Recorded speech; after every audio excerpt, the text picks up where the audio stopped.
Let's just turn this video off here. I forgot about that. Oh shit. I lost my spot. Jerks.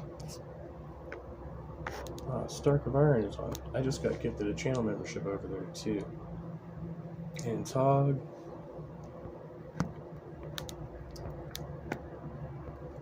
Ain't that about a bitch?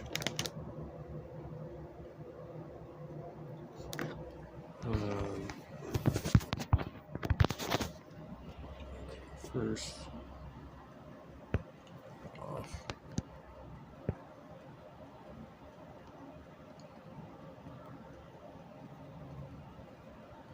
Let's go get Tog a like real quick.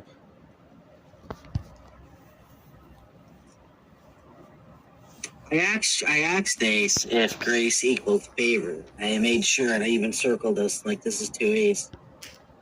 And I told him how with universalism, I can understand universalism with common grace.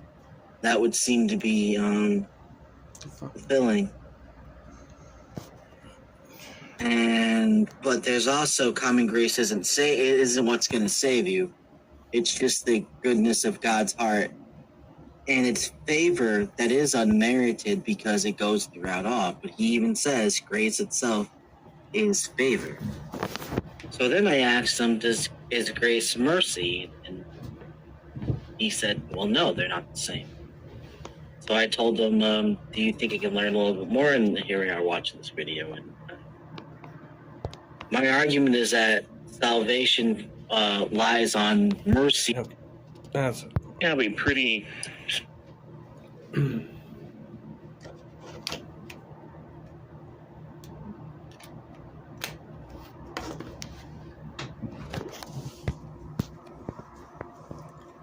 Until I'm totally prepared for this, right? I've only been planning this since yesterday. There is no chat. Maybe they're all over Tog's place. Regardless, okay, so this guy Jimbob. I think I first heard about this guy Jimbob from the Deconverted Man, and from there he found his way onto Speed's channel, Answers in Atheism, and they've had a couple interactions, I guess now, and stuff. So I'm like pretty much unaware of this Jimbob guy, but apparently he's involved with the Andrew Wilson and the all those guys. So, and yeah, it's done an atheist experience call-in. Which I might check out. But I was in the live at the end of this stream, this panel after Jimbob, but I wasn't there for the actual exchange. I heard in the aftermath and stuff. So I want to go back and look at this, and we're looking at this from Jimbob's perspective now. So they're talking to Hank O'Flamio over here, and so I hadn't even seen this. I don't know if Leo had made reference to the pink unicorn later, but he just did a few moments ago in this exchange with Hank, and it was just pure coincidence. I don't remember hearing him say it when I came out with the pink unicorn thing anyway.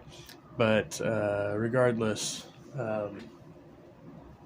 yeah, so Jimbob's over here. He's saying they're going to kick Hank if he comes in the room. So he's kind of sitting here and watching, waiting to pounce. And so this is where we pick up on this guy, Jimbob. So me, it's not my style to, I don't really, take it upon myself to like call out, all the bigots and racists and homophobes myself too, I have in the past, but lately it's been more my style to just kind of wait, until I hear other people sound the alarm bell, and then I go in and say, what's this, and kind of just an afterthought, because I got myself in some deep shit with the neo-Nazis on the former channel, and I'm not sure if that's how I ended up getting porn bombed ultimately, because when you think about it, the context of them porn bombing me with hijabi porn was, I thought it was more than coincidental. What's up, Daniel Berry Sports Highlights? Good to see you. Happy Saturday.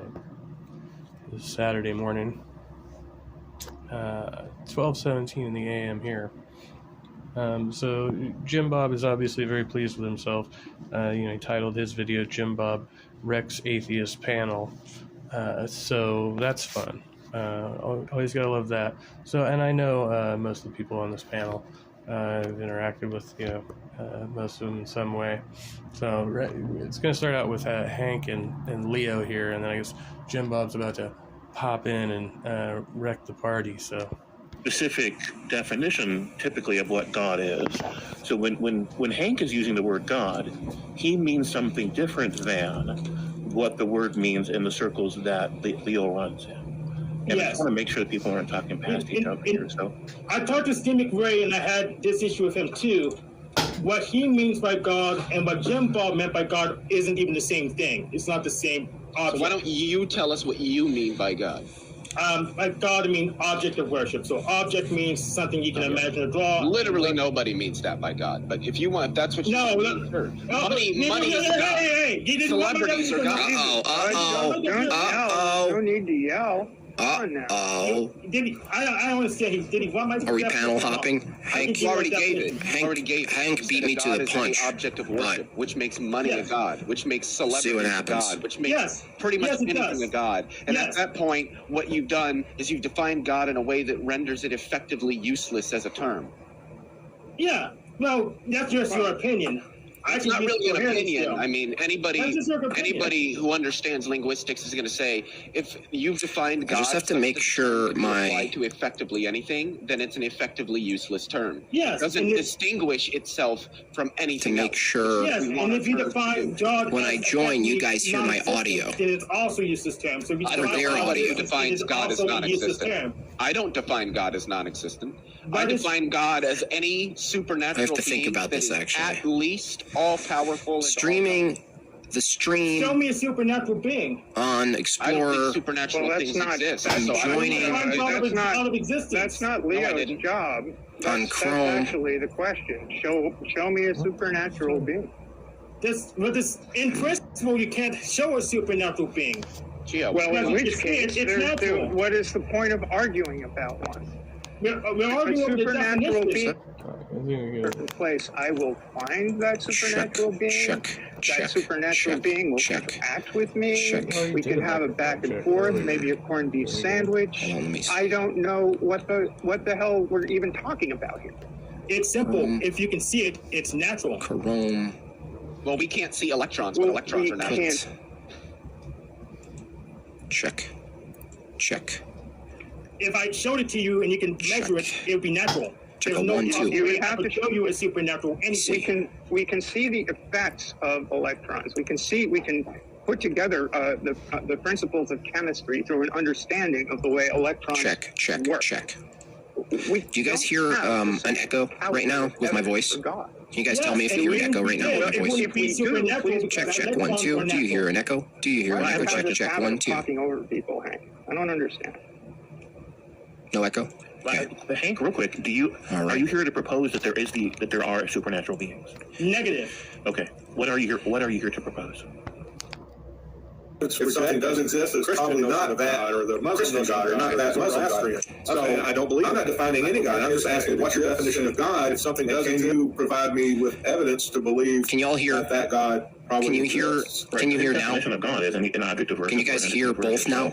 The objects and entities exist, and sometimes those are stream is the Matrix. Do you guys hear both now? By those people. So, in the context of using God by that definition, you guys hear them and me. In the context of using God by the more typical definition that you'll find in philosophical circles, an all-knowing or all-powerful being, that God is at least not strongly in evidence if it exists at all. But these are different discussions, and I just think that an argument about semantics isn't going to go anywhere, right? I'm okay with the fact that Hank uses words differently than Leo uses words. It doesn't bother me at all.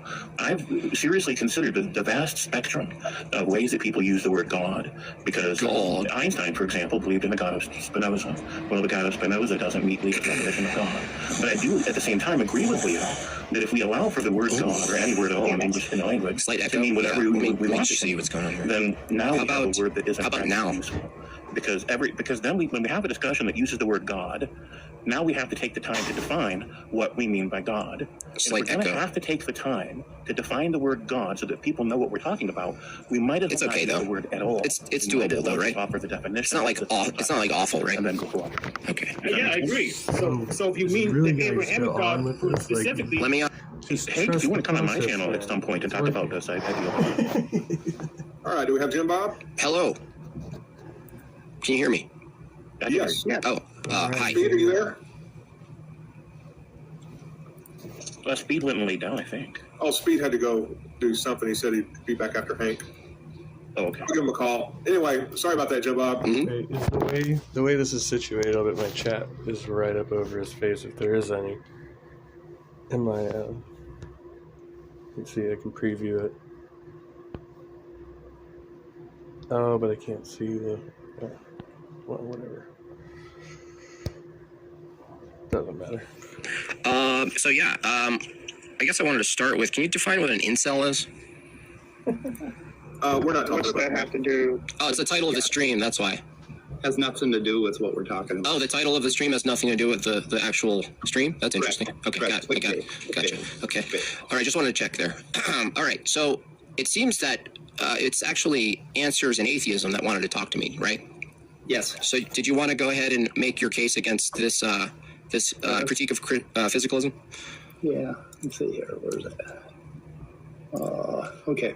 So basically, you're talking about the effects of physics, right? So let's get rid of that problem first. Okay. What do you think the effects of physics are? Phenomenon in the physical world. Okay, so you're talking about either processes or objects? Well, the object itself, like if a rock's just sitting there, are you asking if that's an effect of physics? Yeah. Yeah, I would say yeah. Mm-hmm. Okay, how about a process, like a process in my mind? Yep, under physicalism would be an effect of physics. Okay. So then propositions would be a process in my mind. An effect of physics, correct? Right. Okay. So that would be a physical process in my mind. And well, hold on. I wouldn't grant mind. It's a brain. That under physicalism is a machine. Yeah. Okay.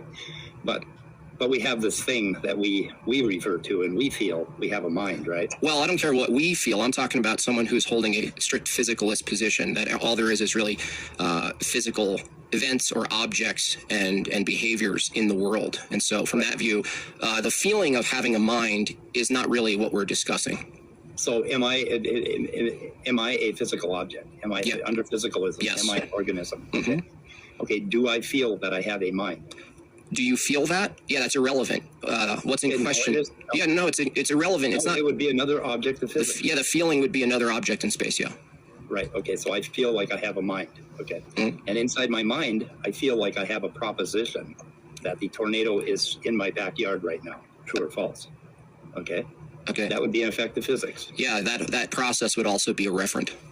Right. So what is your problem? No, what is your problem? You're critiquing my premise. So address one of the premises. Don't ask me what my problem is. Tell me what your problem is with any of the premises. Here's the problem with the premise. Let's see here. Hold on a second here. Let's get the premise up. The effects of physics are neither more true or false than any other effects of physics. That would be the problem. What's the problem? That's reading the premise. Okay, the feeling that I have a proposition in my mind is an effect of physics, right? Okay, so you're saying that this premise one you reject because you're saying, if I say effects of physics are neither true or false, they just are. They're just processes in the world. And you're saying, well, no, there's this one effect of physics called a thought or a proposition or evaluation, and that's your problem, right? Not really, no. So what is your problem? Okay, my problem is under that version, okay, that if the proposition is just a feeling that I have about my mind, which is itself a physical thing, right, then it would be true that those things are not more true or more false.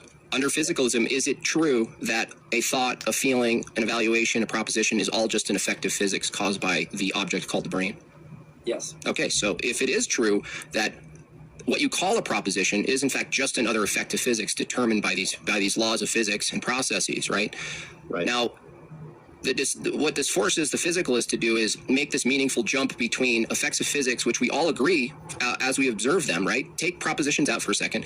Every effect of physics we see in the world is just a happening. Now, preceding our evaluation and description of it, it just is. There's no true or false oak trees, right? They just are.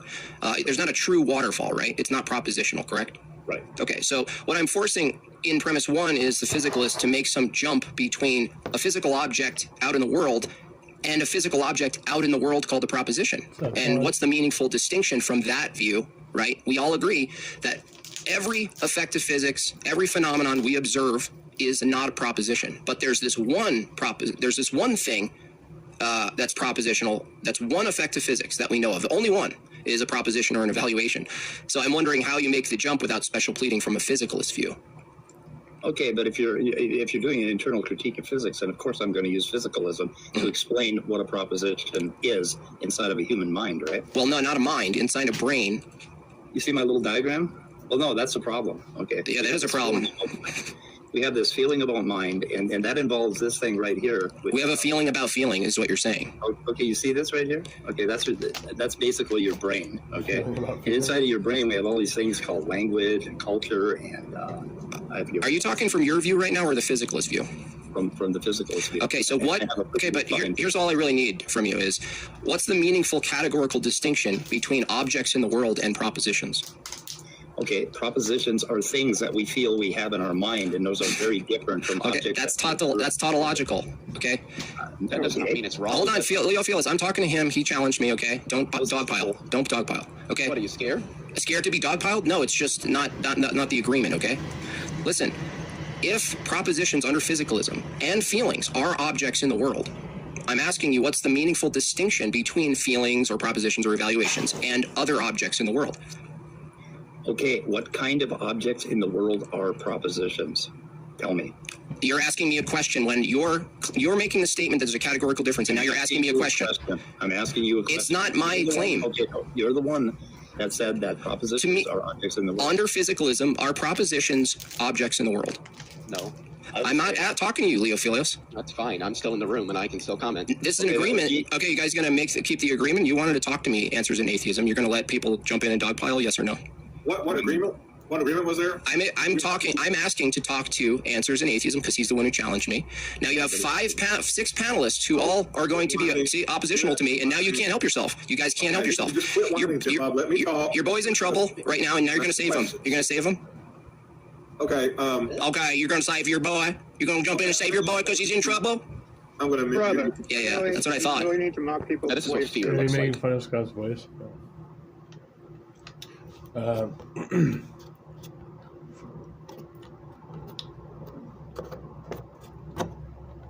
right, interesting. Yeah, because you're like proposing that the proposition is a tautology, I guess. Right? Isn't there something called objects of mind? I feel like I've read that somewhere. Like, it's me an object in the mind. So it's like, this is what fear looks like. Okay, I think we should mute everyone else except for Jimbob. Okay, so you want it to be just between you and Jimbob, right? Yes. He requested that. I have to honor that. Okay. Okay, where were we? I asked a question, a pointed question under physicalism. Now, it's not you answering it. Okay, what's the question? What's the question, though, just to make sure under physicalism, is a proposition a physical object? Okay. That is not a question that I can answer with a yes or no at all. There's no way. And that's your trick. That's exactly. That's a trick to answer a question? Come on, dude. I asked. That's a fair question. Okay, let me explain. Don't cope. Don't say that. Don't do this. This is bad faith. Listen, I ask a question. I hear these questions all the time on all of these other philosophy discords, okay? People like Jack Angstracht and all these people. Jimbob. Listen. I can't even find Jimbob. Am I muted? Okay. Did you mute him? Am I muted? You guys are muting me too? Wow, this is great. Well, we're in control, and that's kind of why I wanted to have. So you didn't want to come on my channel because you thought I was going to mute you, and here you are muting me. We're not talking about anything meaningful right now. The question is meaningful. Listen. Is the question... Let me handle muting. You're going to keep muting me. Am I muted? Am I unmuted? I don't even know how to mute you. Okay, great. So the question under physicalism, you're saying the question, are propositions physical, is a meaningless question? Is that what you're saying right now? Pretty much, yeah. Okay. So what are we talking about then? If the argument is based on this question of what are propositions, what are evaluations under physicalism, and you're saying, well, this question is just irrelevant. Okay, so you want to talk about what propositions are under physicalism, is that correct? Yeah. Okay. Are they reference? Okay, proposition under physicalism is, you can see it on this diagram here, okay? We have a human being here, which is an organism. Okay, the organism has a brain. Sometimes the organism will have a proposition concurrently basically occurring in its brain, right? I'm not asking for processes. Okay, don't fucking interrupt. Yeah, you're dodging though. Okay, no. Yeah, you are. You're giving a story about what's happening. I'm asking a distinct question. What are propositions under physicalism? What are they? Are they physical? Yes or no? I'm telling you what a proposition is. I'll do it easier for you. Are propositions under physicalism necessarily physical? Okay, hang on a second. Oh yeah. Okay. We have a little bit of a technical problem. Mm-hmm.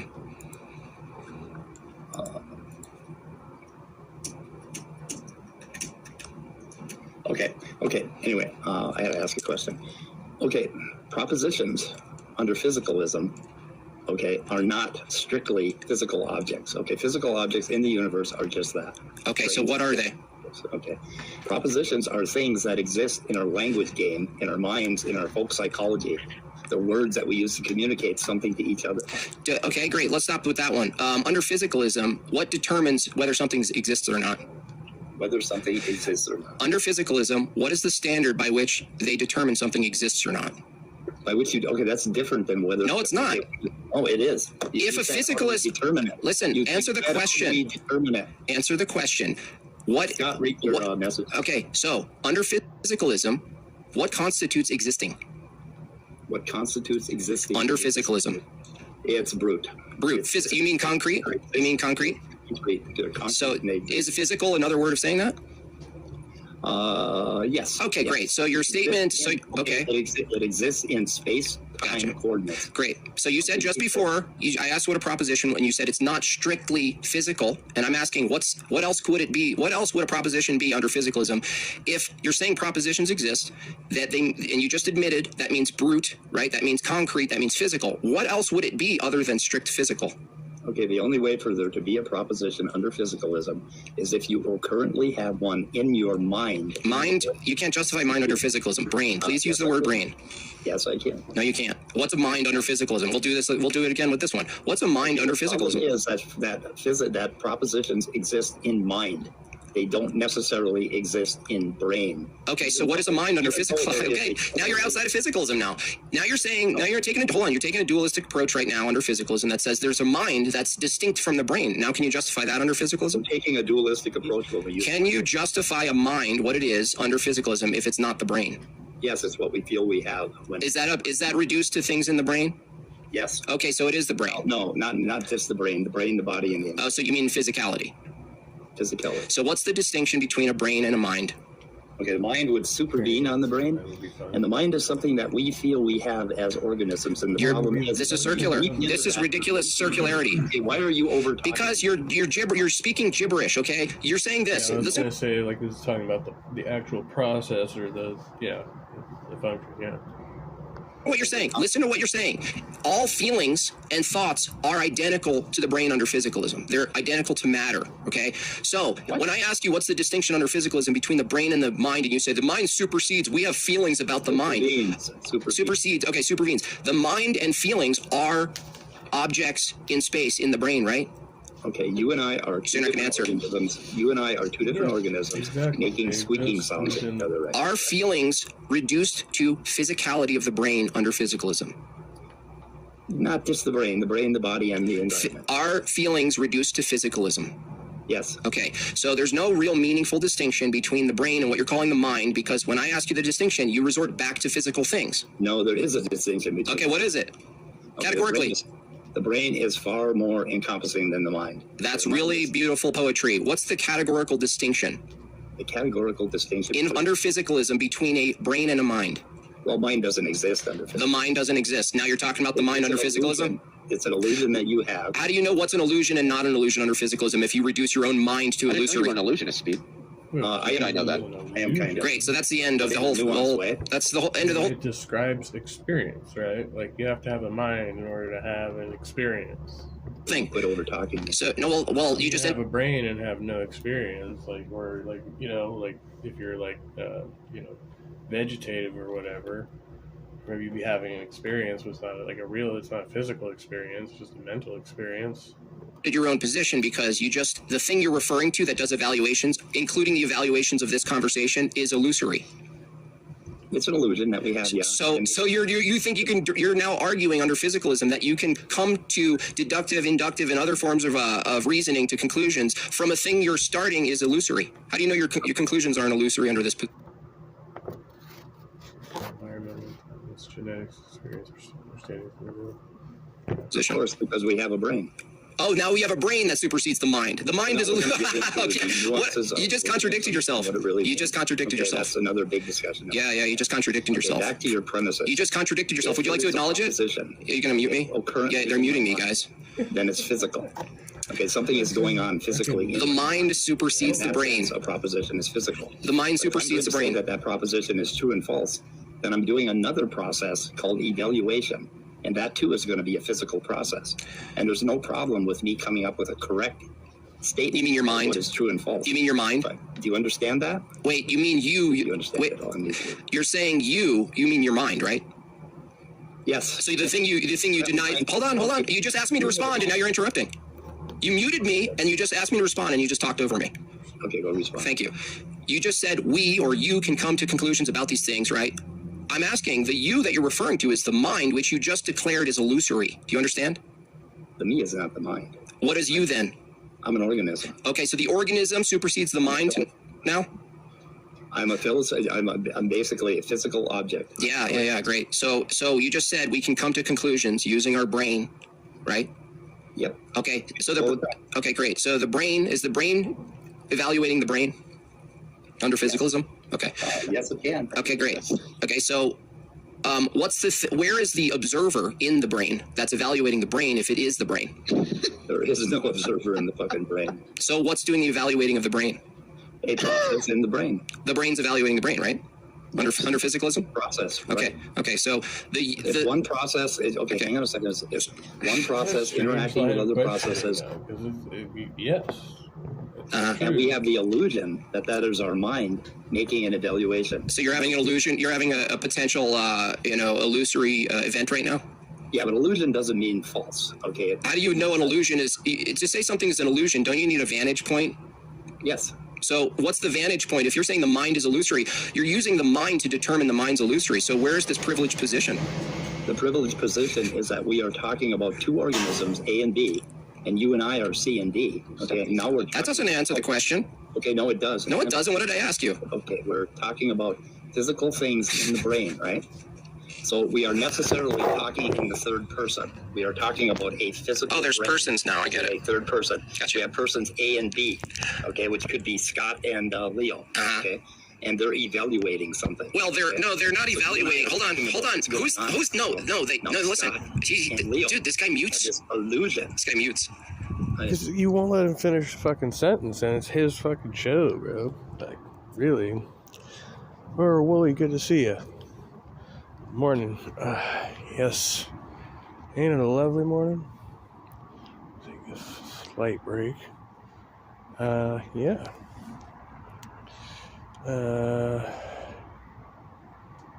Let's see, what time is it now?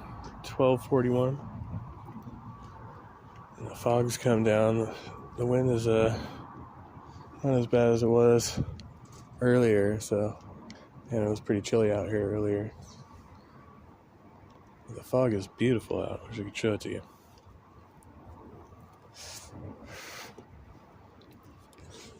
I'm a little tired tonight. It's not too bad though, but I'm worried I'm supposed to up on my meds starting tomorrow, and I'm worried it's gonna make me even groggier. So I might not do that.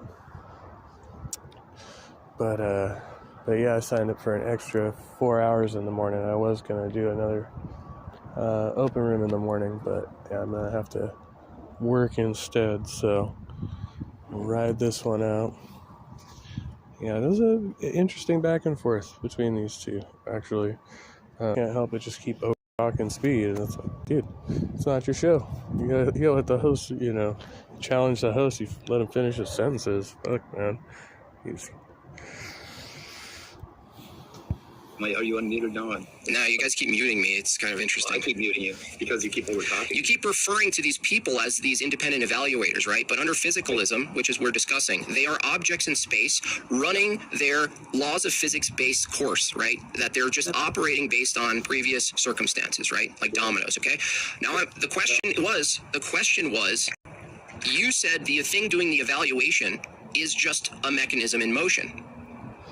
So, but now I'm asking you, when you start making truth claims about different propositions, which are coming from the mouths of these people, by the way, the minds of which, from your view, is illusory, that you're saying you can come to the truthfulness of the evaluations, right? Not in the third person, no.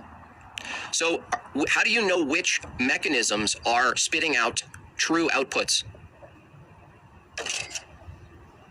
Because that's what it is, input-output, right? Under physicalism, right? Input-output. No, that's pretty silly. Saying it's silly is not a refutation. It's silly. Okay. That's not a refutation. Trust me, bro. Is not an argument. He wasn't trying to refute it. Shut up. Saying that shut up. He doesn't need your. He needs you to save him. He needs you to save him, but don't save him, please. Tell people to shut up, Jimbob. Not you. You guys agreed that everyone would be muted, and you're liars. Okay, you lied. You're a liar. Sorry, I'm doing the thumb off. That's okay. You're a liar. That's fine. It's established. 346 people now know you're a liar. Liar. We're name calling again. Liar is not a name calling event. You idiot. Just having a fit. Yeah, when we agree to mute everyone else, but then you don't do it and let them up. He retorts by calling him an idiot. So yeah, this is going well. He has valuable things to say. The ego gets in the way of genuine discourse, though. True that. Obsessive about being right is not healthy. Overtalk you and gang up on you. Shut up, you dumb hick. Oh, Jesus Christ. Let's keep going with the conversation without people saving you, buddy. Jimbob. You're a mess. Let's keep going. You said you're gonna mute them and you didn't. So you're a liar. Why don't you just take them off so we can have a conversation? It takes too much time to mute them. It takes too much time to mute them? Wow. I think so. Holy shit. Well, with me and Scott both double clicking the button at the same time, yeah, it would take. Yeah, we're pretty chaotic here. This is pretty normal. Okay, great. That's great. So back to the argument. So under physicalism, you sign up for a fucking structured debate where you came into an open panel. There's two mechanisms. Now, do mechanisms do anything other than what they're lawfully bound to do? What the fuck? I got a question. Do mechanisms behave any way outside of what they're determined to behave? What mechanisms? There's no mechanism. Are we mechanisms under physicalism? Yes or no?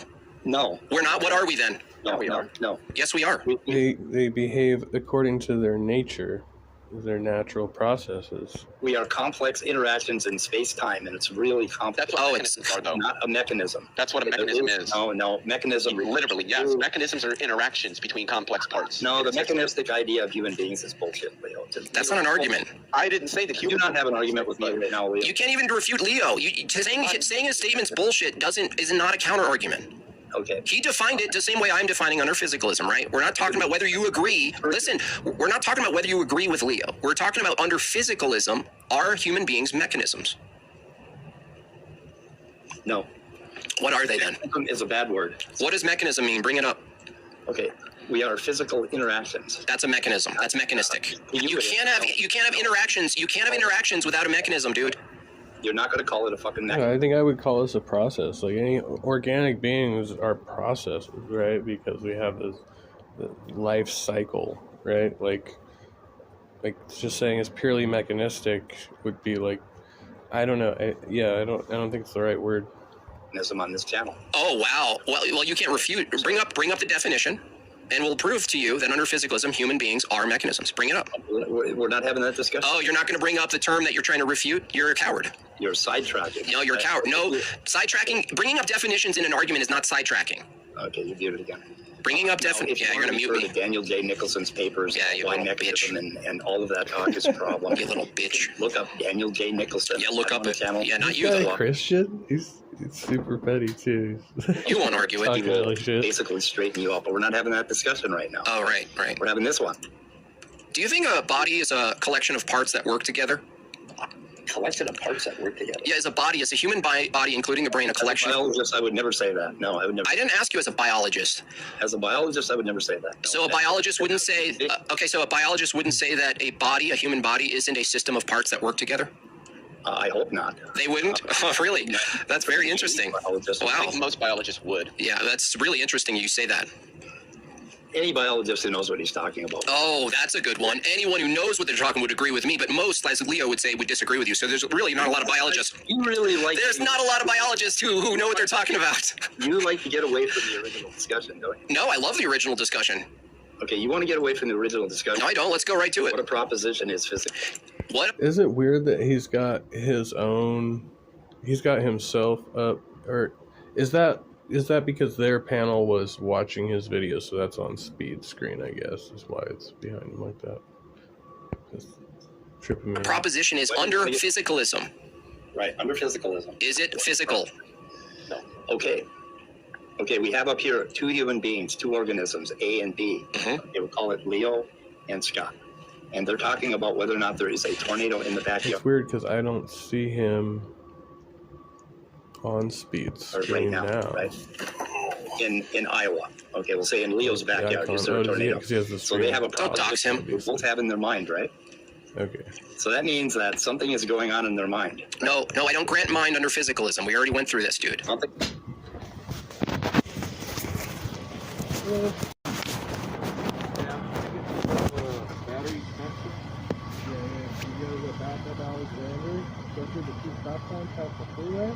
And right there, there's a left. You're going to be flying through the very headway. You go out through the tunnel, you're going to go up and around the hill. Because it's closed right here, right? Yeah, you're going one way coming down. So I can go through that one way? No. You got to go over through the tunnel, and not just come around the hill. Oh, okay. So I'm going to go back the same way? Yeah. So is that kind of like right? Yeah, it's out by the freeway here. Yeah, so we're like, and then you almost have left us there. Right here. Oh, okay. I got you. And then there's a tunnel right there. You go up through that, and then you're left on top of it. Okay. Yeah. Thank you, bro.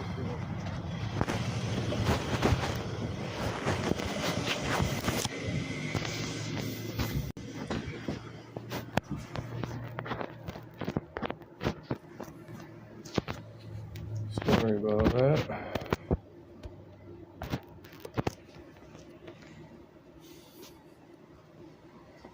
Is he on the spectrum? Don't know. I don't know anything about the guy. I've only heard other people talking about him. He's not an idiot, he's foolish. Correctness.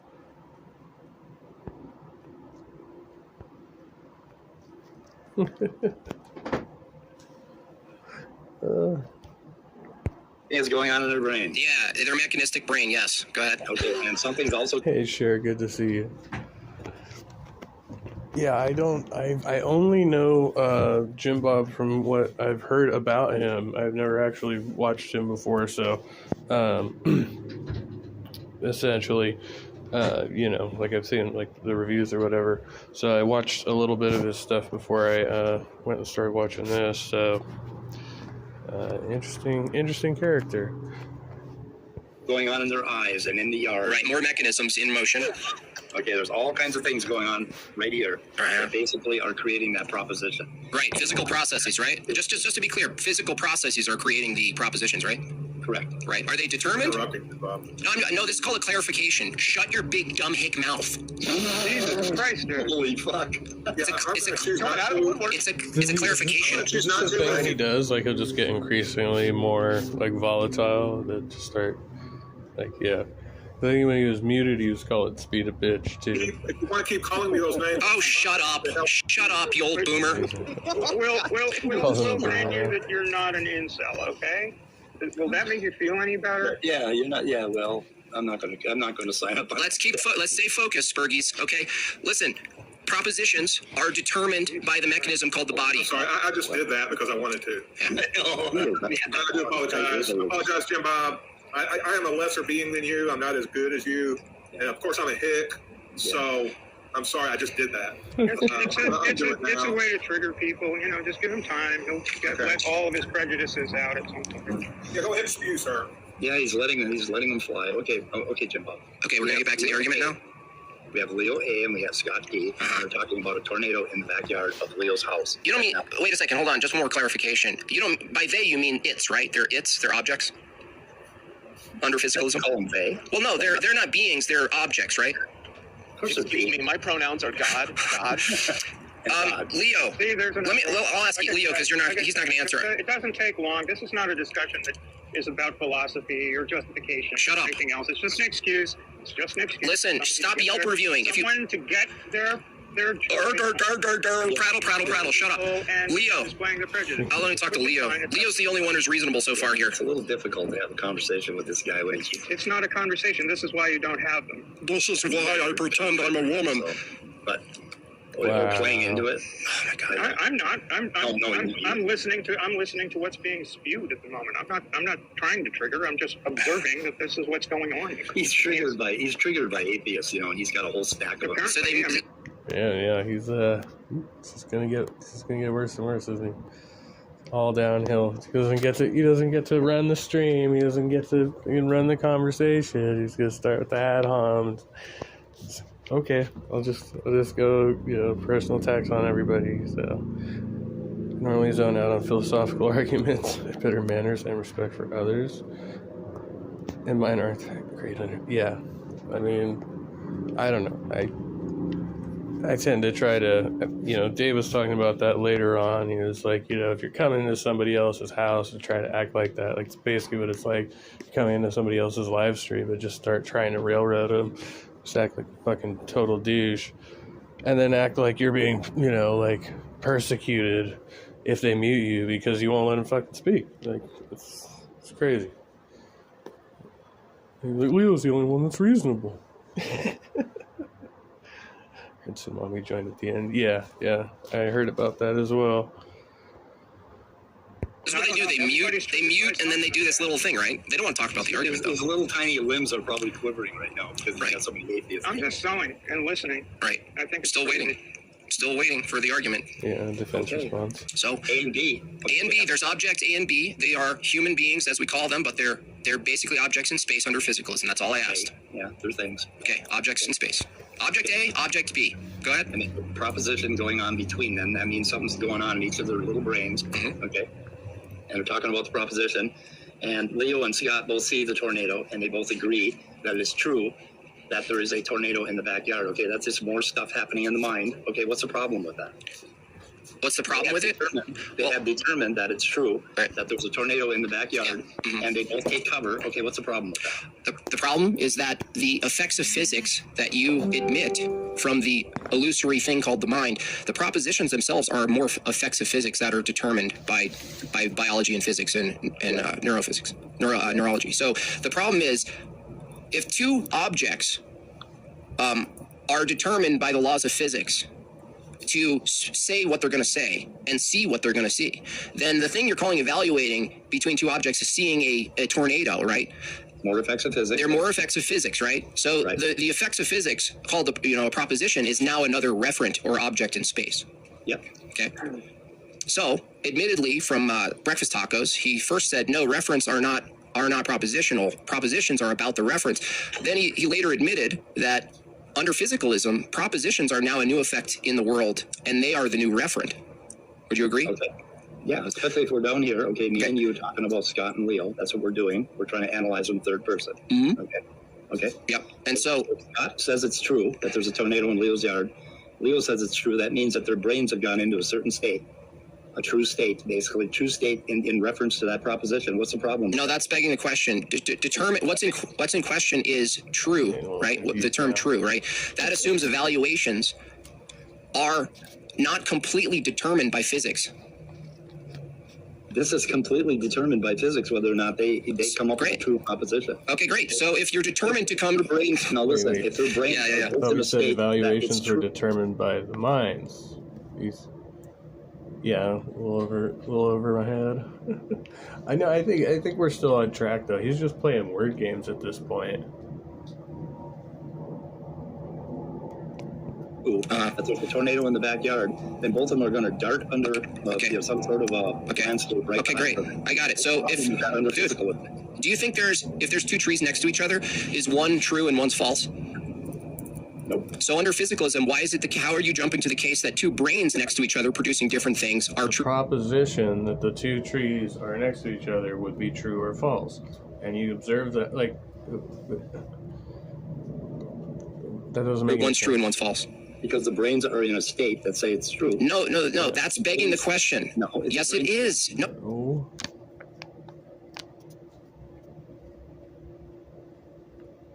Interesting me. The answer doesn't change what's necessary to live. Yeah. Agreed. I mean, so all he's really trying to do is just say like. Because he has this video, which I think is where they're getting this from, or a series of videos where he's trying to dismantle atheism or demolish atheism or one of those types of things, and by rejecting materialism, i.e., physicalism. So he thinks if he can destroy physicalism, basically he can counter any atheist argument. But he also acknowledged that not all atheists are physicalists or materialists. In that series, as I watched one of those, and so I was like, okay, so it's obviously not every atheist argument, it's every atheist argument of a certain type. And then I don't even think, again, this is like a word salad argument. It doesn't, it's really kind of nonsensical. Ugh. It's making my brain hurt.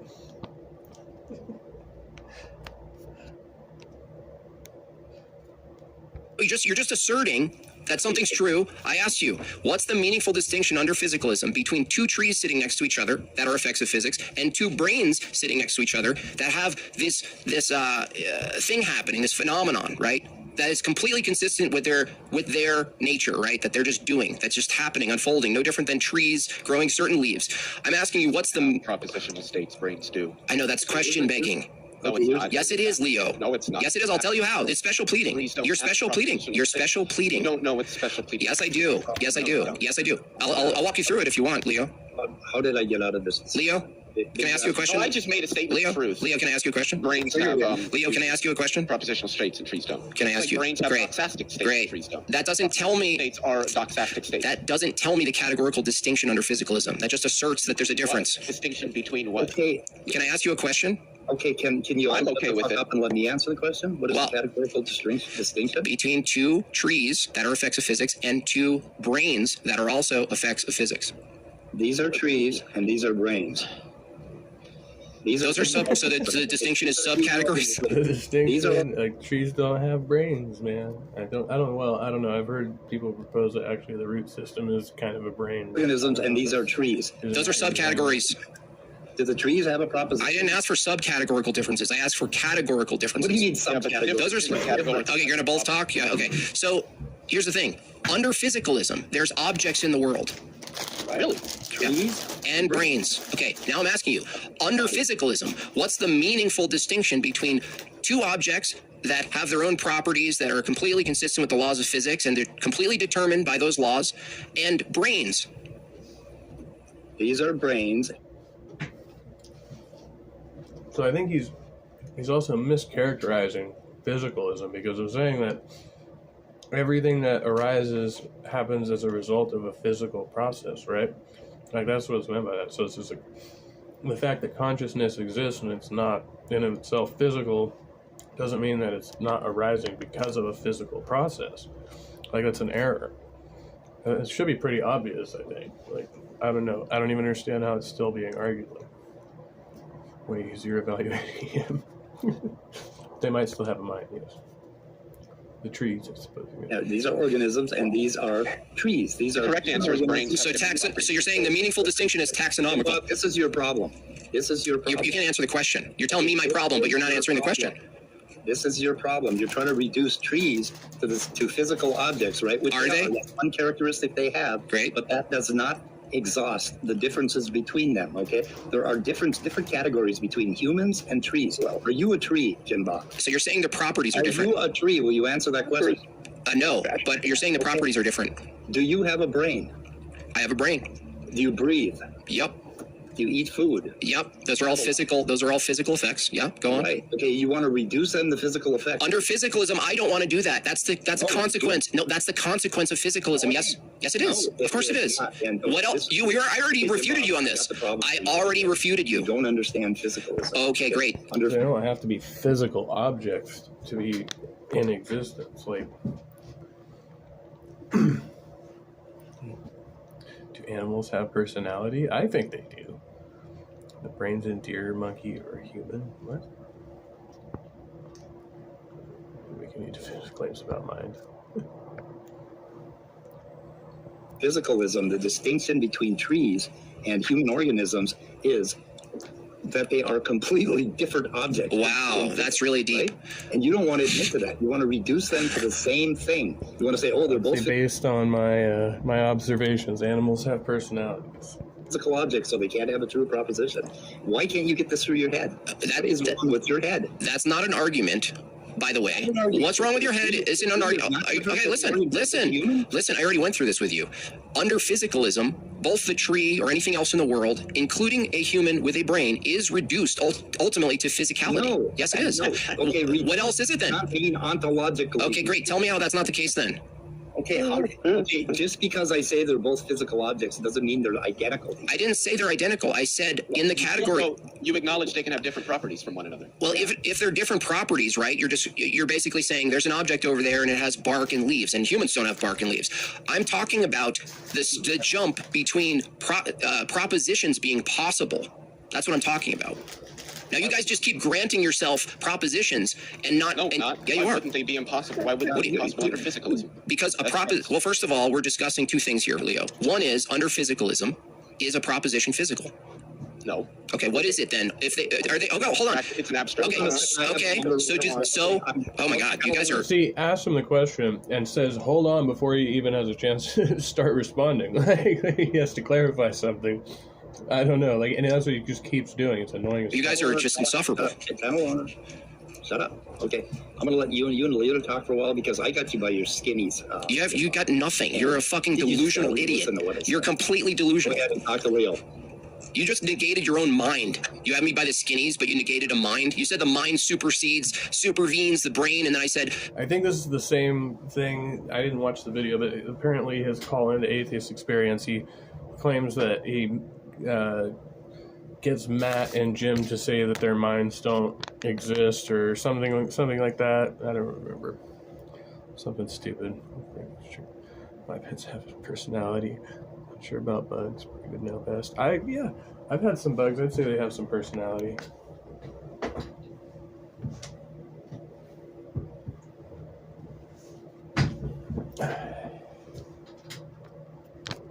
Tourists are out all over tonight. This rant's so childish. What's the mind? And you said the mind's illusory, and then you basically reduced epistemology to the brain, back to the brain, which is the problem in question. So you're letting yourself be distracted by the. No, I'm just clarifying how it went. You're delusional. I'll talk to Leo now. You need to look at it again. He thinks he's just going to dictate this whole conversation. Like this is to try. Oh no, I'm only going to talk to Answers in Atheism. No, now I'm only going to talk to Leo. You're like telling. It's like, no, you're not running the show. Like, it's just, pure egotism. It's not an argument. Shut up, Leo. Yeah. Keep quiet. You're not ready. You're not ready. Jimbob, what kind of? Shut up, you big dumb hick! I thought I told you to stop talking, you big dumb hick. On a channel and insults the host of the. Listen, cowboy. Very rude. Listen, cowboy. Listen. Listen. When's Toy Story 5 coming out? Are you ready for him, Leo? Yeah, Leo. Let's go. I've been ready. He was born ready. Okay, Leo. Under physicalism, you're saying that propositions are abstract things? Abstract concepts. Okay, cool. Would a physicalist say that abstract concepts don't in fact exist based on what they define ontology, their standard for ontology? A fucking child. I'm calling this bullish. Yeah, exactly. Kid on the playground saying you got kitties. Yeah, he just totally breaks down. I don't know. I think some of his arguments seems well reasoned, but again, I think he's blatantly mischaracterizing certain aspects. Like the T-jump makes arguments like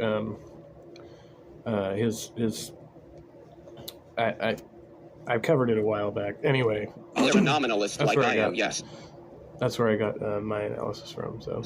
Okay. But they might be a Platonist, but they think abstract objects do exist ontologically in some different Platonistic realm. Okay, so if they said, like, the truth exists, what category are they going to put that in? Truth is an abstract concept. So does it exist or not? I would say no, because I'm a nominalist about abstracta. Oh, so what does exist from your view? The physical realm. But the physical realm is an abstract concept. No, it's not. Yes, it is.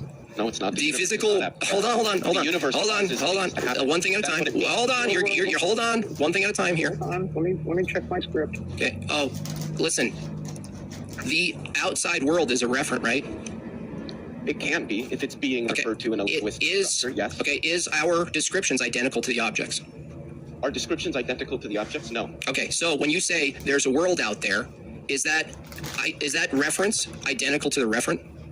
No, I never said it was. Okay, well, no, you kind of did, because I asked you, how do you, what determines whether something exists or not, right? You haven't asked me that question yet, no. I'm willing to answer it. Well, you said something about the external world, right? I said that there is an external world. You asked me what exists then, and I said the external world. Yeah, I said that you said the external world exists from a nominalist position, and I'm telling you. Well, no. Oh my God, dude! Don't think. See, no, you're missing the point. You said nominalism applies to abstracta, not concreta. Great. The universe is considered a concrete, not an abstract. No, hold on. So the idea of nominalism would not apply to. Okay, dude. Okay, great. I'll say so. I don't think you understand the difference between abstracta and concrete. So does the universe exist? Yes. Okay. Is the universe an abstraction? No. Okay. Versus concrete. It stands really? Causal relation. Really? Yes. If it was concrete. What does it mean? Dude, listen, dude, you're losing your shit here. Dude, is the term universe an abstract or concrete? The term? Yeah.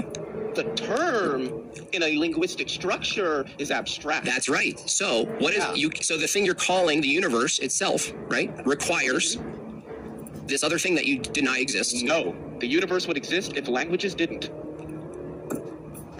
The thing you're referring to is never identical, so you need abstracts, right? It doesn't need to be. To describe things in a language, yes, we do. Right. So your statement, your position, that the only thing that exists is physical things, right? That's what you're saying? Yeah. So you'd say the mind doesn't exist? The mind exists. Well, is that a physical thing? Yes. How did you determine that the mind is a physical thing? Because I have a basic understanding of neuroscience. The mind is the emergent result of the processes and functions. No, that's not the question. Or rather, the whole nervous system. That wasn't the question. I didn't ask you to define what you think the mind is. I asked you, how do you determine that it's physical? I just explained that. No, you just asserted. You just asserted what the understood the explanation, but I gave. How did you determine where the mind is and isn't? The mind is contained. Well, it's not really contained anywhere because it's an emergent result. So it's nowhere? It's like asking me where temperature is. That doesn't make sense. But temperature is physical. Well, we can point to where hot is, what we call hot, and isolate it in the absence of heat. I'm asking you to do that with the mind, sir. Oh, the brain. Just like we can point to the mind when the brain is metabolizing, and then there is no mind when it's... I see. So you've determined when there's a mind in the brain and when there's not? Yes, that's pretty easy to determine. How'd you do that? When the brain is metabolizing, there's a mind because we can engage with it. And when the brain is not metabolizing, you're fucking dead. So clearly you don't have a mind anymore. You're fucking dead. Gosh, word salad. Curious what he respects. I guess Christianity, from the circles he hangs with, I'm assuming he's got arguments for Christianity, right? Have apologetics. He could agree to disagree. Well, no, he thinks he's gonna, bully everybody around. Actually, he almost gets away with it because they're trying to have a serious engagement with him. He just can't. Yeah, he can't behave like a fucking grown-up. So clearly, you don't have a mind to bitch. Okay, so I'm asking you with the methodology. Okay, so I'm asking you with the methodology. Yeah. Somebody's echoing. Somebody's echoing. Badly. Badly. I'm muted, so can't be me. Do we know who this is? Okay, it's gone. What was your question again, Jimbob? Oh, okay, it was that you're making are you making a distinction between the mind and the brain, or not? I think there is a distinction between the mind and the brain, but I think both are physical. Okay, so then let's just take a brain, right? And you're looking at it with all the tools that you have. What kind of brain? Is it metabolizing, or is it just a brain like you're holding in your hand and it's not metabolizing? Because there's a difference between the two. Okay, so you're holding a brain. We don't know if it's metabolizing. You're just going to look at it. Well, if you're holding it, then clearly it's not metabolizing. Okay. Because it's not in the body absorbing energy, through blood. It's okay. Okay, I got you. So you're looking at a brain that's inside somebody who's alive and they're functioning, okay? So the brain is metabolizing. Okay. So you're looking at a metabolizing brain, right? And that's the normal brains we all have, right? Yep. Most people, or is there anyone who's alive that doesn't have a metabolizing brain? I would say no. Okay. And so when you look at this brain, you're looking at this physical object right inside, encased in the skull. And I'm asking you, how do you determine where the mind is or isn't in that brain? The mind does not possess physical location, much like temperature does not possess physical location. So you're saying there is a distinction between mind and brain, but you can't tell me how you know that, because that would require you to know where it is and isn't. How I knew that. I did tell you how I knew that. How did you know that? Reiterate that. Yeah, say it again. I know that because there are the brain, you can have a brain where there is something else there going on with it. The mind is like the description we use for the whole process of what like the parts of the brain that aren't, just like autonomic, right? Like, all those things we don't have to think about, right? Like everything else that's happening is happening in our minds. These are like thoughts, they're all that, that shit's occurring in the mind, as opposed to because you can't locate it in the physical brain. You just know that when you shut off the brain, or you manipulate the brain, it manipulates, that's how you know. We call the mind. More than the brain? You can see that there are brains that don't have all that going on. Oh, so there's obviously a distinction between those two different things. Oh, okay, hold on. We can say that in one there is a mind present, and in the other there is not. Okay, so your determination that a mind exists independent of the brain, from your view, is... I don't think minds can exist independently of brains. Okay, but your distinction here is that there's something going on with this brain and something not going on with another brain. That's correct. Okay. And so that seems to be the question is, how do you determine the thing that's going on in one brain is a mind and the thing... That's what we call it. Oh, you just call it that? Yeah, neuroscientists call it that. Oh, okay. So the phenomenon you call the brain is a collection of activities. There are a collection of activities that are referred to as the mind, yes. Okay, so why is it that they're called something different other than just describing the brain doing an activity? Well, that's what the word mind is. It's a word that describes the brain as it's metabolizing. So it's just the brain, a metabolizing brain. Yeah, the mind is what emerges from a metabolizing brain. That is just like temperature emerges from the mean molecular energy of a macro. Well, we could measure temperature. I was wondering if what you call emergent. Measure the mind too. EEG readings would be one way to do it. No, that's a brain activity. No, that's the activity of the brain that we call the mind. Yeah, you're just calling it the mind, though, right? That's what we call it. Yes. Why don't you just call it the brain? Because the brain is an object. The mind is the emergent property of the functions and processes of that object as it metabolizes. See, I think you struggle with the concept of emergence. That's what I think. Emergent is a reification. It doesn't tell me anything. No, it's not. Yeah, it is. That's not what reification means. Maybe it's just like what do you call that? Like a linguistic device, because it sounds better to say I'm out of my mind than I'm out of my brain, right? Like it doesn't really make sense when you say out of. Yeah, I don't know. Maybe that's why. It is. No, it's not. So let's take an engine, right? An engine's puffering along there, and the engine are like, dude, let me just get it out, dude. Let me get it out. Jet engine? It doesn't matter. An engine that has exhaust. So the engine's running. Would you say the exhaust that you see is an emergent property of the engine? Yes. Okay. So you know where an engine is working, and you see that if it has an exhaust, you're saying the smoke itself is an emergent property of the engine, but it's not identical to the engine. Emergent property of the processes of the engine, yes. When the engine is running, it produces exhaust, and when it's not running, it doesn't. Okay, gotcha. But, so, you're saying the brain itself is an engine, so to speak, and the exhaust is the mind, right?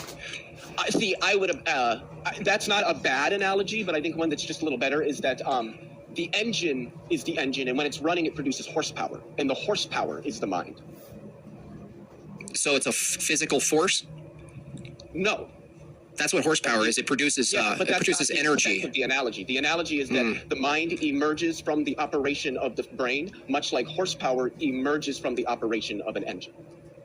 Yeah, so it's, I mean, from your view, then if the analogy is true, that the brain, if the analogy is close at least, that the brain can only produce the outcome it's constrained to produce. I guess I don't know what you mean. So if an engine could only produce the horsepower it's constrained to produce, right? And it only produces the effect or results it's constrained to produce by its mechanistic nature. You mean like the measure of the power? An engine can only produce as much power as it can produce? Yeah, like whatever its output would be consistent. That's actually not true. Like, actually, I just learned about this elsewhere. I can't remember where, but somebody was talking about this because actually the reason the constraints are put on the engine of the vehicle could go much faster. They actually have to put limiters on there because it would the sheer horsepower would actually end up damaging other parts of the vehicle. So that's why they have to put the limiters on there, because it's the other mechanisms on the vehicle that would fail before the engine. Say that's just sort of, what's the word I'm looking for? Holy fuck, there's a metaphysical term for it, and of course I can't think of it. But that an engine of a given size, yeah, it's constricted to only produce so much horsepower. Now, the other parts, the other components of the vehicle. It doesn't mean a certain structure only produce a mind capable of so much. Okay, great. Dogs have complex languages. Yeah, I understand. So you wouldn't say that the engine produces a false output, right? That doesn't make sense. Right? It's just doing what it does, right? Yeah. The brain is just doing what it does. Right. So if the brain is a mechanism much like an engine, and it could only produce the outcome its nature and mechanistic systems allow it and determine it to do, the question is, how could an output that's completely consistent with the laws of physics be false? I don't know. I'm not saying anything like that, though. Well, no, you are. Well, I think you are, and let me see if you are. Would you say a proposition or an evaluation is an output of the engine called the brain? Of a sort, yeah. Yeah, okay. So if it is, the same question is posed. If an engine can only produce what it's capable of producing, what's determined to produce by its mechanistic nature, inputs, then I'm asking you, if the brain is analogous with the machine, then a proposition or evaluation is equivalent to the horsepower we're speaking of. So how could an output of physics in the brain be true or false? The output isn't. The content of the output is. The content? Yeah, but the Positions and evaluations are outputs. Hold on. They have content. No, but that means there needs to be an evaluator of the content, which is another output. Yeah, that's the person. No, that's another output. Yeah, so? So you just said, well, no, the output isn't true or false, it's the content. And I just said, how are you going to evaluate the content? And you said the output. Yeah. Yeah, that's a problem. No, I don't want problem. That means evaluations can't be true or false. That proves my argument. You just said the output is dude. You said the output isn't the thing that's true or false. It's the content. I said, how does the machine evaluate the content? That's more output. Yeah. You haven't shown something. You haven't shown a problem there. Yeah, the problem is you have no access to whether it's true or false because you keep going back into the output. Yeah, I do. I can evaluate it. Yeah, that's an output. And the fact that they're both outputs is not contradictory. There's no contradiction. Oh my gosh. If an output is only what it's determined to be, and you said the output, your own words, the output isn't the thing that's true or false, right? The content is. Well, the content is there now a new referent. Now I ask you, well, what's the thing that's evaluating the content? It's another output, right? Yeah. Yeah, that's a contradiction. No, it's not. Yes, it is. Contradiction. Okay, outputs aren't true or false. Outputs evaluate content. That's content that's either true or false. Well, no, you have to evaluate the content. Content doesn't determine it's true or false. It doesn't matter what's evaluating it now. That's the end of your argument, dude. Well, it's that's over. Not what I said. The fact that it has to be evaluated isn't really. Do you need to hear the contradiction again? You haven't given a contradiction. I did. In the first place. I did. Okay, you're going to deny this as a contradiction? Premise one.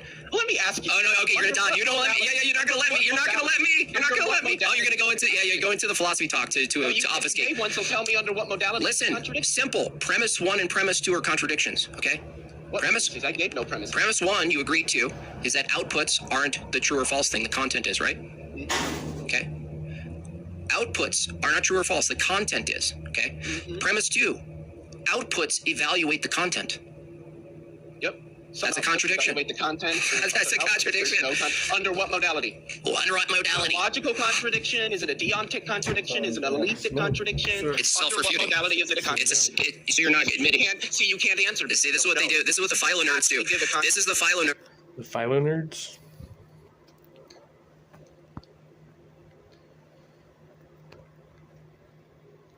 More nerdy. Arian says you can see neurology function, not the perception of self. When metaphysics comes in, reality is gone. Yeah, I agree with that.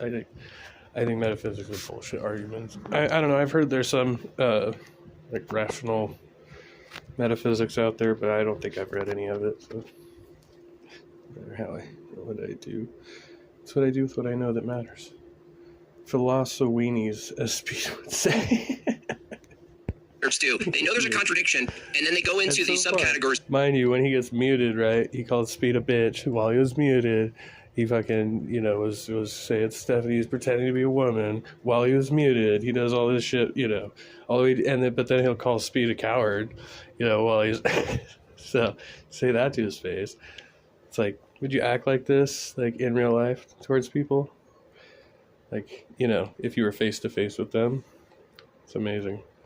Of contradiction and prop logic and all this stuff, instead of just admitting there's a contradiction there. If it's a contradiction, it should be a contradiction under some given modality. Is it not a contradiction? Under what modality is it a contradiction? Under just basic natural language.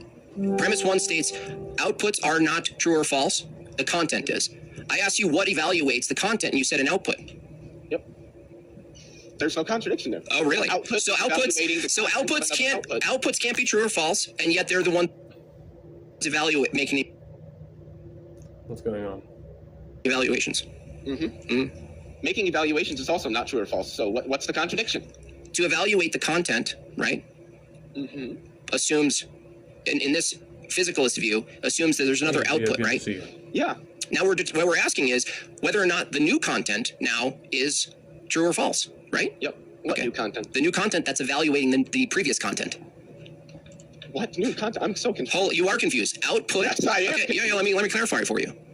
Output, you said, isn't the true or false thing. The content of the output is what's true or false. I asked you, how do we evaluate the content now? You said more outputs. Well, if those outputs can't be true or false, then it's content evaluating content, right?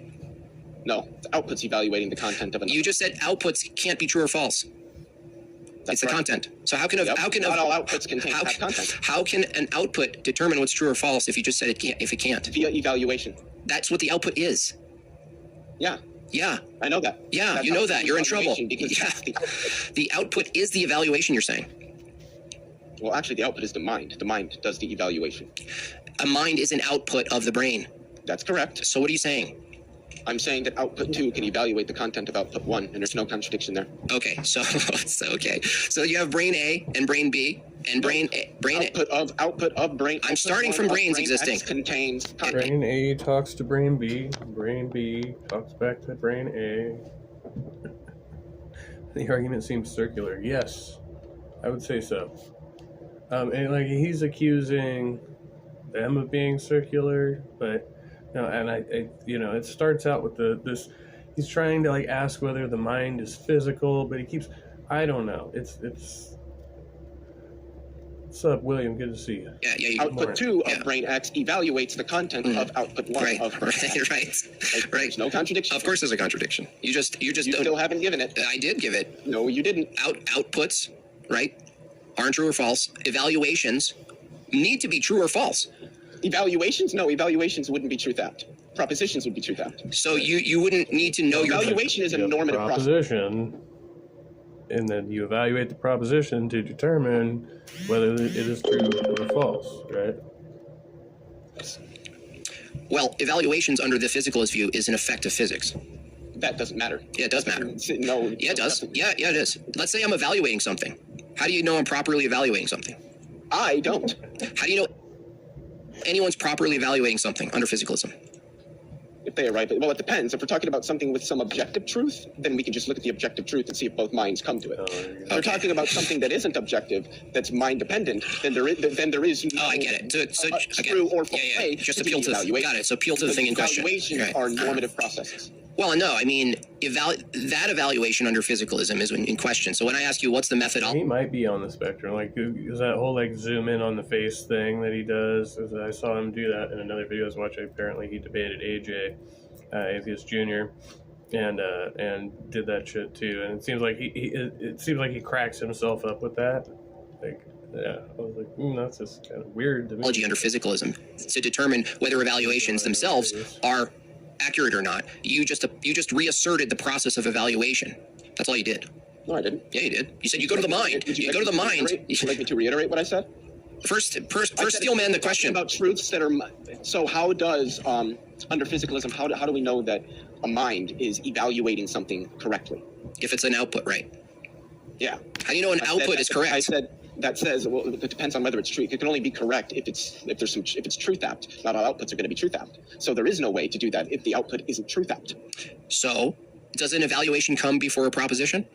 Evaluations can happen independent of propositions. Really?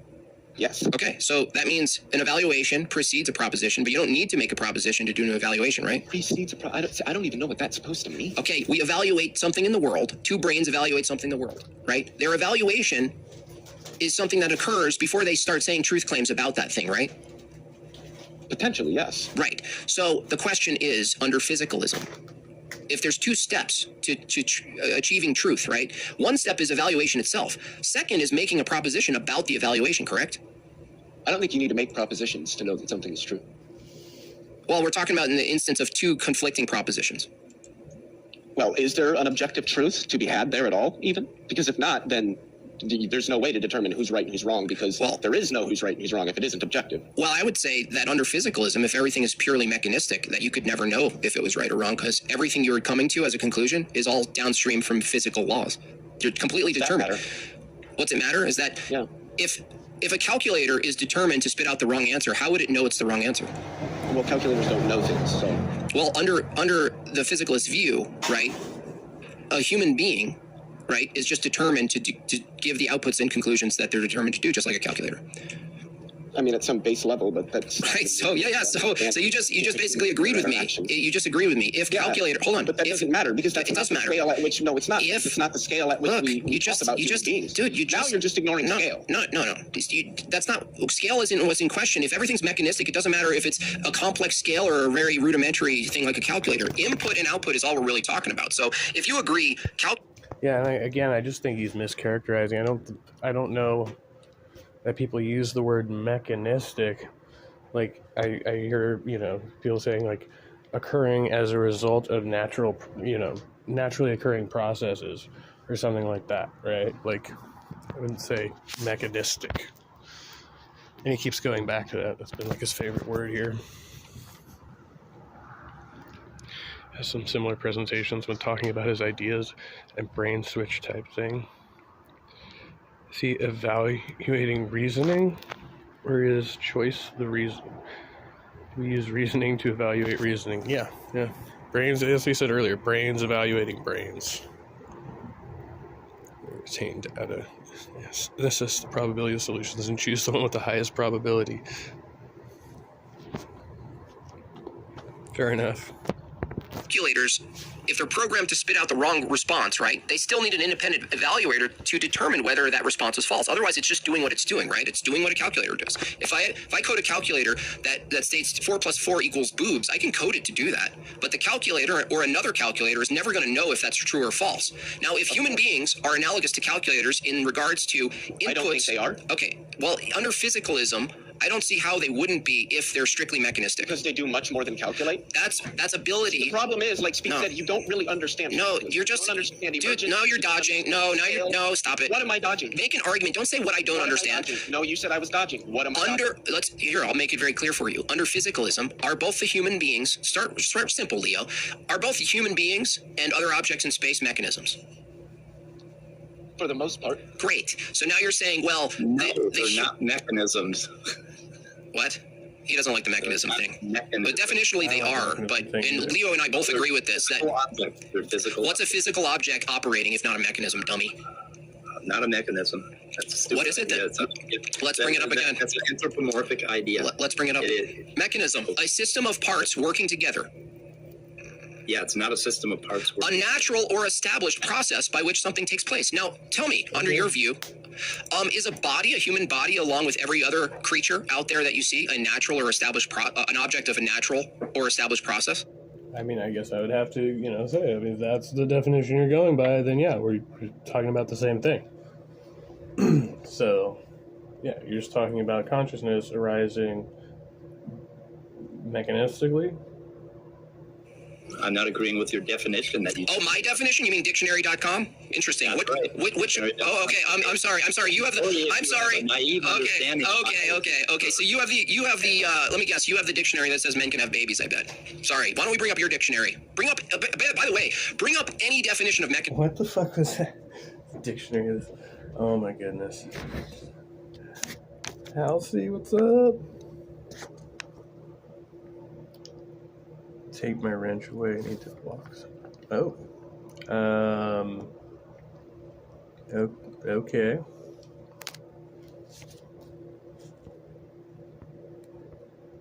I don't know if I can do that from here right now. Look for option 2. Oh, well, I guess I can just go to the stream and do it. Genius.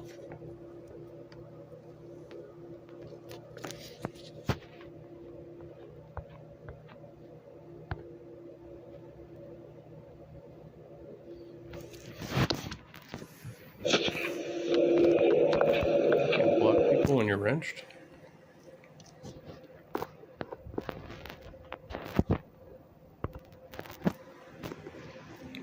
Alright, wish granted. Go back, damn you.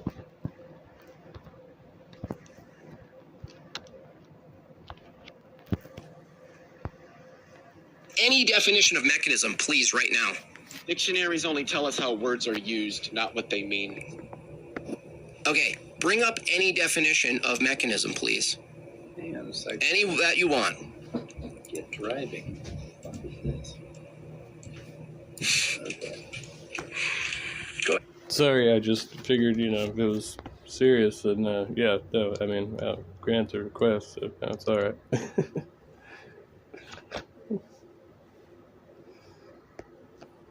Ahead, carry on, guys. I'm going to go look this up. You're going to look up a definition, mechanism? Yeah, I'm going to look up a really good one. Yeah, you probably need to write one for yourself. Just don't use that term on this channel. It's offensive. It's offensive? It's offensive. How is it offensive to use the term mechanism? I'm offended. That's all you need to know. I own the fucking channel. That's funny. That's good. I like it. So just say natural process. I mean, it's the same thing. You just said it. Like, it's in your definition. It's interchangeable. You own the channel? Oh, words don't mean anything, Marcus? Great. I'll be sure to tell all the linguists and philosophers of language that words don't have intentions. They'd love to know that. Well, he's offended by the term mechanism, so I don't know where else you can go if we're talking about whether or not a human is that, and you say you can't talk about that because I'm offended. I don't know what else you're going to do here. Call it a physical, complex. What? The physical complex. A physical complex? Oh, do you need me? Should I look that up now? A physical complex. What does that mean? Physical complex, a system. Well, I don't know if you're going to say complex. And how do you get complexity if there's no mechanism? Talk of mechanism is reductive, and it's ontologically reductive, and it just is based on what? Based on whose view? Refer to Daniel J. Nicholson for starters. Not you. So you can't defend why it is, but you have a book that you want us to read. Yeah, the systems are. That's great. They're too interlinked. What's a system? Level. Wait, what's a system? Hold on a second. What's a system? You're using all these words. I'm like, whoa. A set of things working together. Isn't that? Listen to the definition of a system. A set of things working together as parts of a mechanism. You see how when you change and you deny the definition of words, you have to then deny other definitions that are interlinked with that definition, dummy? Are you using this ordinary definition of words? What's an apple? Are you using an ordinary definition of the word apple? What's a ladder? Using the common guy's dictionary. Can you give me a definition of system that doesn't include parts working together as a mechanism? system.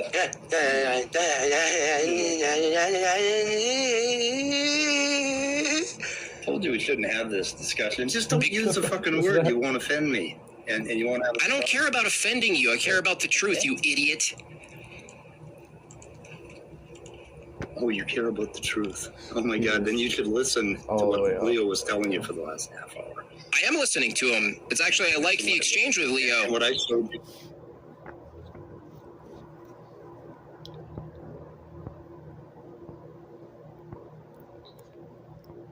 The right to offend and to be offended. Water is people, yes. I said that. Water is life. I can define how childish you are. This guy, he's annoying. I don't really know why they're going in circles with him at this point. Like, it's clear he's trying to use the word mechanistic or a mechanism in a way to make it seem like, like machine-like or mechanical, right? Like, and it's kind of true, but again, you're just talking about something that arises as a process of this interaction, right? This assembly of parts, the system, right, creates this phenomenon called consciousness, and we experience it. We have experiences in our minds that, occur as part of the process of the brain interacting with the body and the physical world around it and shit, So, like, I don't know what's so complicated. He has to say, oh, when the mind is physical. Okay, whatever. He doesn't deny that definitions exist. Still looking for, I think we're both kind of interested in how you're going to come up with a definition of mechanism or system without interlinking them. Use the word system, which is pretty much synonymous with mechanism. Yeah. I'm not offended by system. Okay. How about a set of interacting and interdependent components that work at multiple hierarchies with multiple network-like connections between the hierarchies?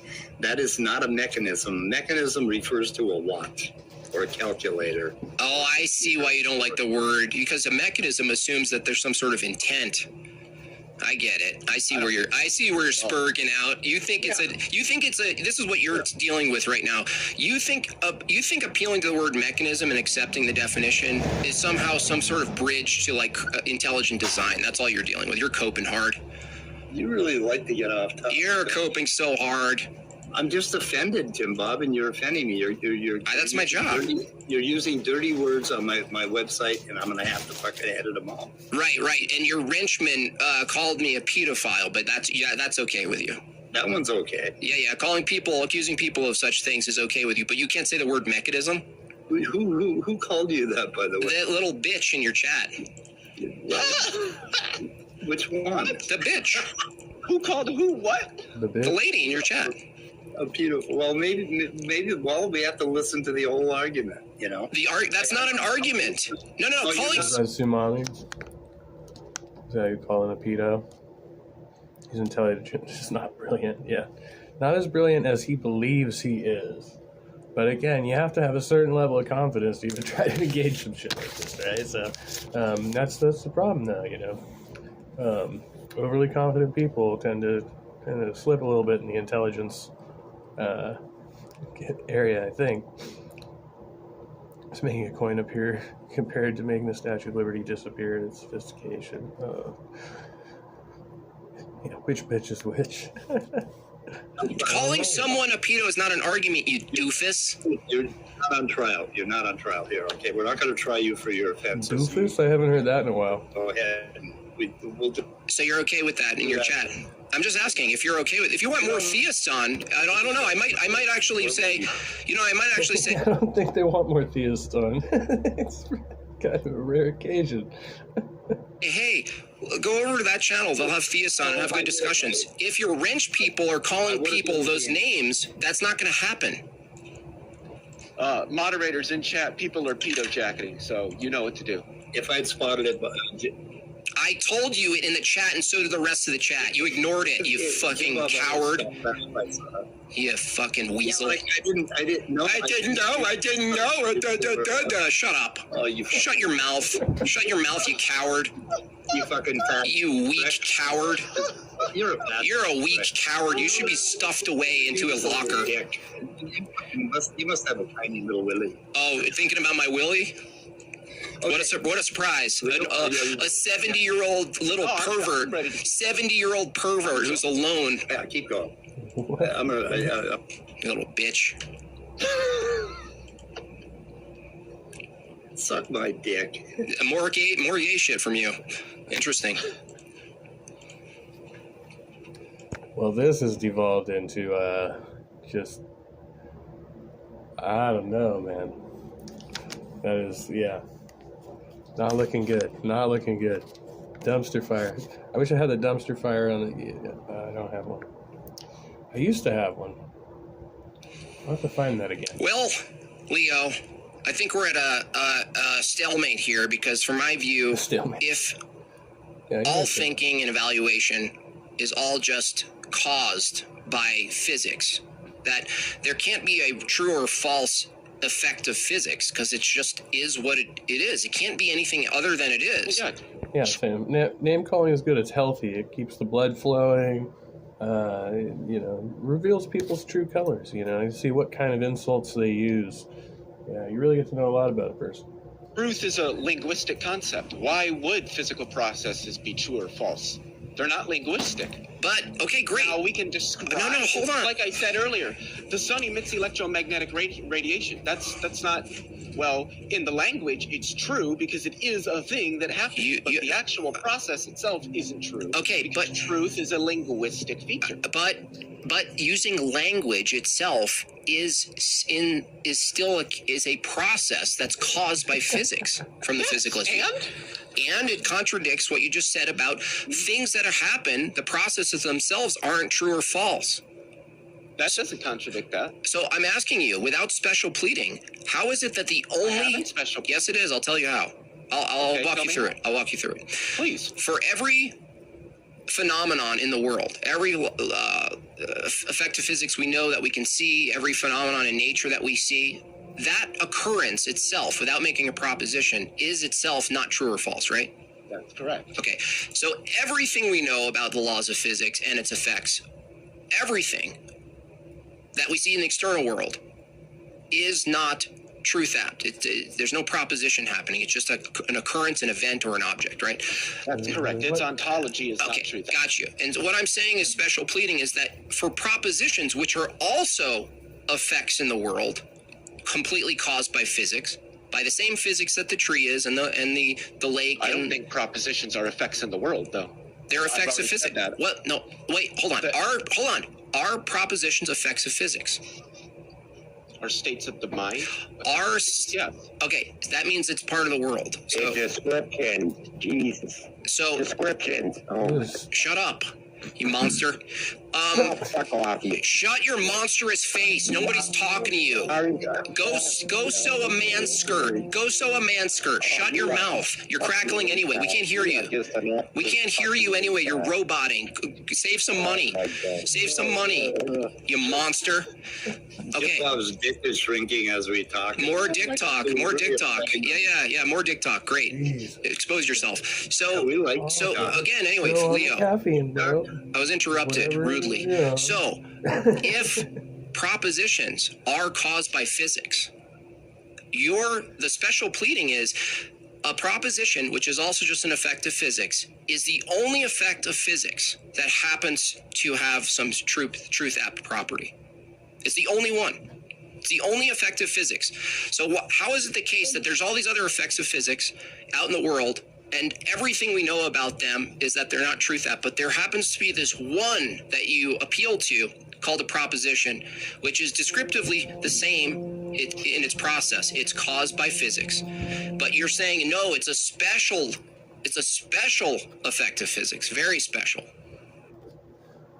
You're talking about things that the result of the process, which creates minds, right? And you have the output of the mind, like you were talking about earlier, right?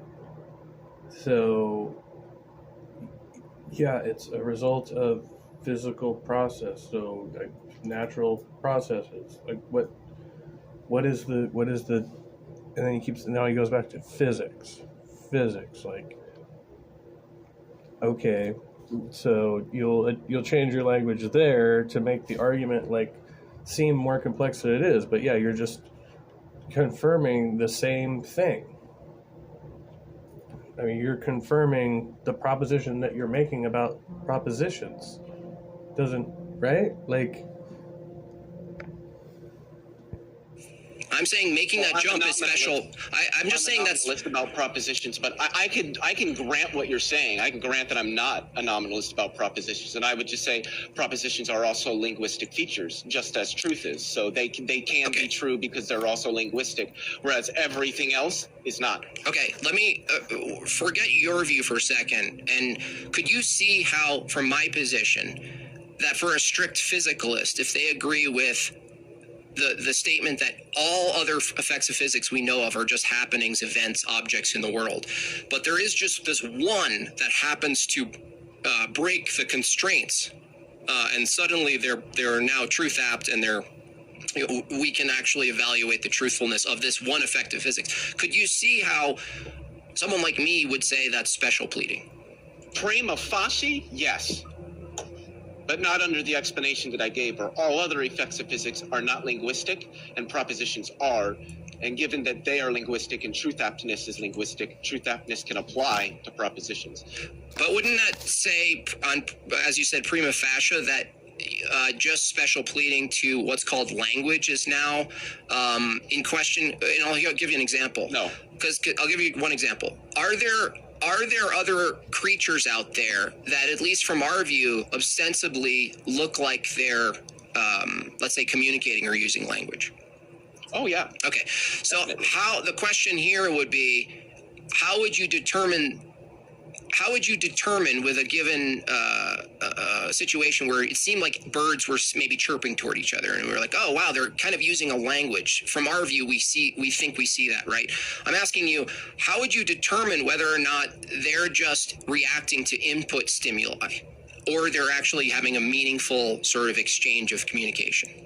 Well, I think that we could basically describe communication as reaction to stimuli. Okay. As in the languages that are spoken to us, or you could say the terms that is spoken to us, and then we react to those statements. Okay. Can we overcome our reaction, or is that just a further reaction to stimuli?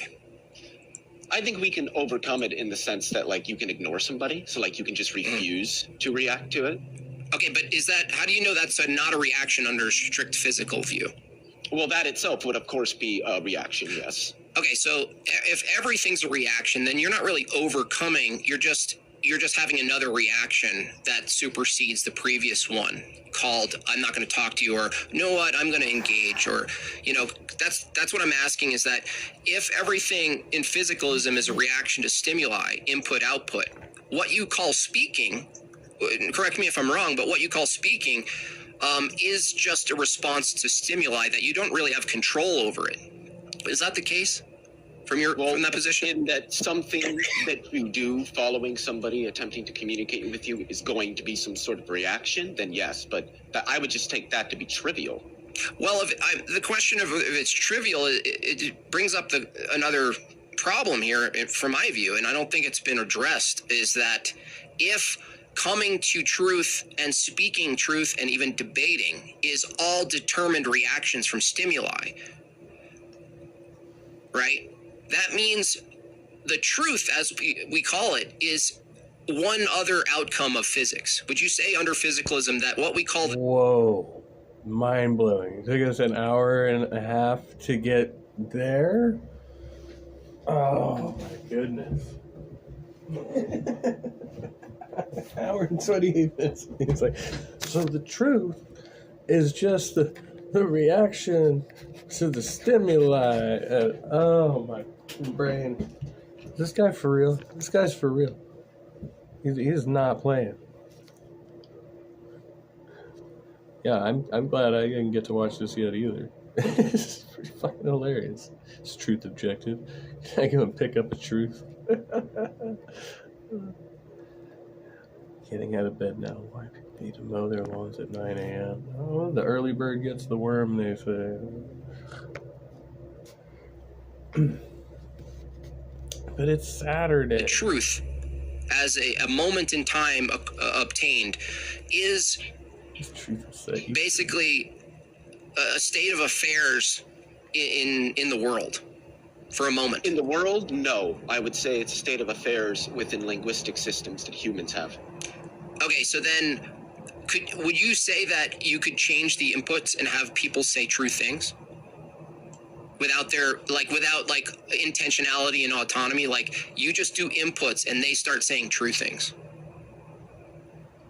I would need more information. Well, I'm saying, like, I don't know if you know what I'm asking. Simplify, like this huge complex process, right? You're talking about interactions between humans and the internal dialogues of individual people, and then why people are deceptive, and there's like so much that goes into that. It's just like, so if you no. If physicalism is true and everything we say and do is a reaction to input or external stimuli, I'm asking you, if that's true, wouldn't it follow that you could actually create some inputs and variables in human beings and have them say true things and false things because they're caused to based by... Okay, so if that's the case, is it logically and is it possible logically for now the evaluation of whether they're true to be to basically influence the inputs to have people evaluate true things and have them come out to be false even though they're true? Yeah, that's possible. I think so. Yeah. Okay, and so if it's the case under physicalism that all truth, what we call truth, and all falsity is just the reaction and the result of stimuli from a strict mechanistic process, then would you agree that coming to a truth is mostly an illusory process? See, there we went back to that, a strict mechanistic process. I wouldn't call it a strict mechanistic process. It's not... Under physicalism. I don't think that it is, but I'm sure there are people out there that do. Right. Well, you would kind of try to take a synthesis position, like you'd basically say... I would think that it's usually going to be some sort of normative evaluation that leads people to truth, rather than some sort of illusory feature. Right, but if I ask you, Leo, just from your own view, forget the strict physicalist for a second. If I said, Leo, everything you learned so far in your schooling and reading and philosophy and all your debates you've had and conversations on the side, would you say that you had no play, that your intentionality had nothing to do with everything you know today, that everything you value today? I wouldn't say that. Okay, but then would you think that a strict physicalist would have to say that? No. They wouldn't?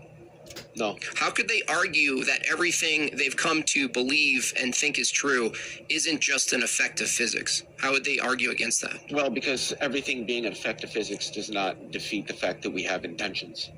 Well, the intentions themselves would be determined by physics, right? Yeah, but determinism is compatible with the notion that humans have volition. Is it? Yes. Wouldn't the thing you call volition just another determined thing that you have no control over? No.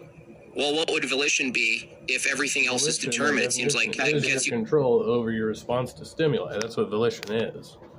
It's your ability to exercise like discretion.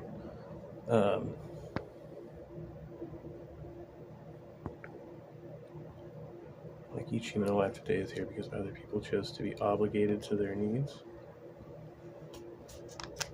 Yeah, there's truths that are universal. Just to be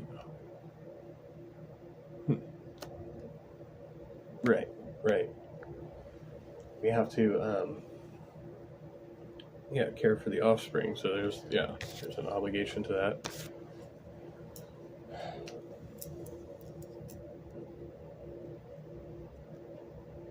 But some people don't have that instinct, right? That's why some offspring don't survive. out of physicalism. That ability to choose between what has been determined. Isn't choice itself something? Wouldn't all of our choices be determined mechanistically? Yeah, that doesn't mean that we didn't have some ability to choose. Wait, That's his other thing he's leaning into now, the hard determinism. That's his other thing. Or any. Or how much? I don't think... Math pig, put your shorts on. Welcome. It's like measurable. I think that we have volition. Okay. Does that mean that there's some part of our choice that's not entirely constrained by physical laws? Some part of our choice is kind of vague, but I think I would say yes in that. So I'm what's called a compatibilist, as are most philosophers. Right. So let me sort of break down what this is. The way that I look at it is, quite frankly, I think Jimbob's disappointed. He's like, I didn't want to argue against compatibilism. No. the notion of choice making makes any sense without some level of determination. Because this notion of like pure free will, what does it mean to make decisions if there's no antecedent information or states of affairs from which you make your decisions? Okay, I think you're saying what you're referring to as determined. You're saying constrained by some either information you do have or don't have, and past experience you're maybe recalling. And so what I think what you're saying is, how could we possibly completely deny determinism if by determinism you mean in this case that there are constraints that guide or limit what our outcomes are going to be, right? I mean, again, I think that's like probably almost an overly simplistic way of looking at it, but it's not technically incorrect. Okay, so yeah, I think, like, for instance, let's make it, you walk into an ice cream shop, and obviously the ice cream shop doesn't serve pizza. So if you're going to get anything there, you're already determined to not get pizza. That's kind of what you're saying, right? That prior information plays into the choices you make. And again, I don't think that choice making can happen absent any antecedent information from which the choices are made, such as the information that this place does not serve pizza or, say, sub sandwiches. But the thing is, you're going to have that information openly available to you going into the store, which would mean that you're effectively already making the choice to not have pizza or sub sandwiches. Right. However, that's like the time that I went into the Denny's and the waitress asked me if I wanted to see the menu. And I was like, I don't know. Do you guys have the huevos rancheros? And she got all ticked off. I was like, well, just give me the menu, right? Like, obviously, I'm not going to guess, Also, to add to it, that is still a choice that you made. I just wanted to add that bit. Right. I mean, and hypothetically, you could actually convince through your will and persuasion to have the ice cream shop owner to order you pizza. I mean, if they were willing to. Sure. Yeah. So yeah, I agree. If we're talking about are there constraints? Are there all these preconditions, the way the world operates, that we can't negate, right? We're bound by something, right? And I think the distinction is whether or not creatures are bound by something. In other words, I can't jump to the moon from my free will. But I think there's a distinction, would you agree, between capability and ability to choose? I think so, yeah. Okay, so the ability to choose is going to be limited by our physical capabilities. Right. Or mostly. Right, like you said, you can't choose to jump to the moon because you can't jump to the moon. Right. So we both agree that the constraint of a choice doesn't necessarily determine which choice is going to be made, but it's going to determine what choices can't be. I know, sure, I was being a smart ass. Eddie's video's the same as it was 18 years ago. I know.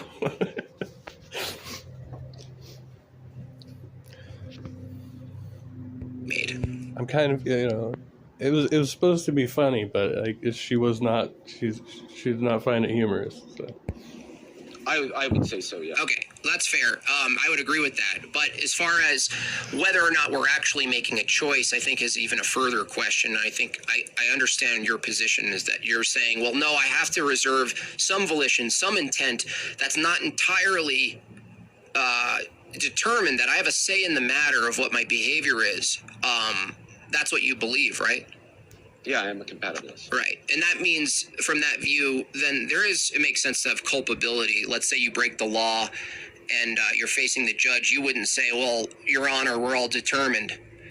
So I'm not, I don't know what I was doing because it wasn't me doing it. I'm the effect of a long mechanistic series of processes. That would be absurd, right, to take the view? Oh, yeah. Right, but except there are philosophies that really do take that view. If they took it logically to its end, not to my view or your view, but wouldn't they be consistent to say that, though?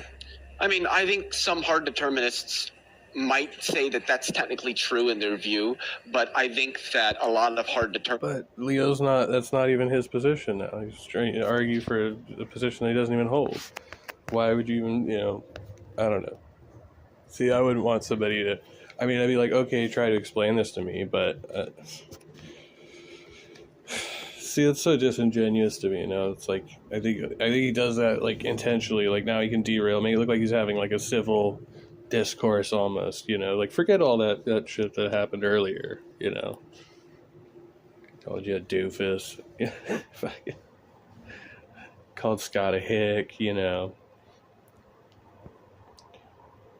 One that goes. Oh, wait. See, I think we have enough reasons in what we do know to establish a baseline of well-being for humanity. One that God's existing or not plays no part and respects both views. Good point, yes.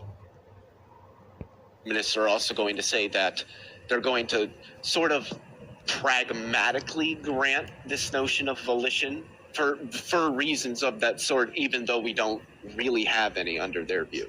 Right. Yeah, that's why I find it absurd, because then why would you act surprised if people believe certain things if your view was that they had to, they were determined to, there's no other option for them. All you can do is give in more inputs for some weird reason that you're going to change their brain structure to now spit out different propositions you agree with. And that's kind of what's interesting about, let's say anti-theists who take this hard physicalist approach that you're not taking, but they take the approach that we're all determined, our beliefs are all determined. I don't think hard physicalism is a thing. Hard determinism is a thing in line with physicalism sometimes, but it's not necessary.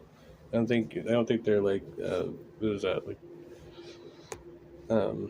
exclusive to one another. And it's just input. And so why would there be a reason to change someone's input? Like, why would there be even a value judgment on like changing someone's mind if changing someone's mind under that view, not your view, but that view, just doesn't exist? That there is no changing the mind like persuasion. There's just inputs affecting outputs. And so I guess the goal would be, well, if I could only get a hold of all these variables and inputs to change people's brains such that they come up with propositions and views that I agree with, you could, in fact, just kind of influence people to change their minds just by inputs, right? Like, yeah, I think we can do that. I think that like when you have a conversation with somebody and then they kind of start thinking about it and then their mind changes, you influenced that. Right, but would you say you completely caused it? From your view, you'd say no, right? I think I would say that in such an instance, you were a part of the causal chain. You might not be the sole causal influence, but you were certainly a part of it. Right. I guess the question is, if it were the case from that view, where you could skip the talking and persuasion part, and you could just inject someone with what's called the truth, right? The variables that cause the truth. Because under physicalism, that would be hypothetically possible, logically possible. I think it would be logically possible, but I don't think it metaphysically obtains. I don't think so either. But let's just try to grant as much as possible here. The question of like, well, if you could do that, would you do it to your baby when they're born? You know what I mean? Like, I personally would not, but I'm sure there are people out there that would. Right. Almost like, would you make, I've talked to vegans who said they would, if there was an injection that made people allergic to meat, would they do that to babies, right off the bat? And they said, yeah. I find it similar. Technically is, right? Have you heard of the Lone Star test? Yeah. I think they can replicate that. I think they can replicate that as a sort of, what do you call it? What do you call it when you like provoke in biology, like a reaction, like I forgot the term. Stimulate? Yeah, I guess it stimulates. Mark Reed has entered the room. Mark Reed is. I have a question. I have a question on my side that I think is more for you. Oh. Famous. YouTube famous.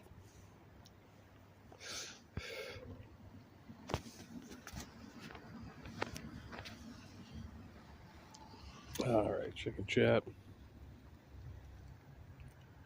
Carrie Ann says there's always going to be outliers and extremes. True enough, life not perfection. Nothing perfect exists in the universe. It sure says that's a perfect point. Yes. Perfection lacks a fixed definition and is subject to individual interpretation. Correct, GeoSam. And he is so much nicer to people who agree with him. Yeah, well, I don't think Leo's actually agreeing with him, but he's having a harder time with this argument now. Especially since Leo's not arguing for the position. He's trying to rebuke or whatever. So that makes it pretty difficult.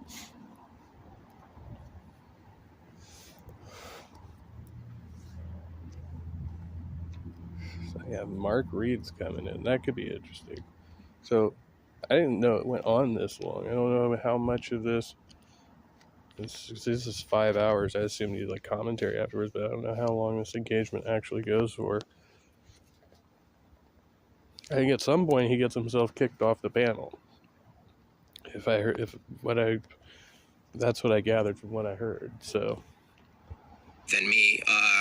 Does wave function collapse when the physics of the observer is introduced into the measured system? I don't know the answer. Can you repeat that one more time? Does wave function collapse when the physics of the observer is introduced into the measured system? When the physics of the observer is introduced? Yeah, I guess he's saying like the statement that like the observer changes the outcome. Is that I guess he's kind of assuming that there's something causal in physics causing the outcome to be different. He's asking. Well, a lot of this comes down to quantum foundations. So, like the observer, I can't even remember the statement that you said. The observer changes to whatever it was. The measured state. Yeah, the measured state. Mm-hmm. So first off, I don't think that wave function collapse happens. I hold the relational quantum mechanics. I think that wave function collapse is merely a mathematical process of the loss of a superposition. And I don't think this is something that like wave function collapse isn't a thing that physically happens to physical things in the physical world. Is that an orthodox position at this time or not? No. Okay. No. Okay.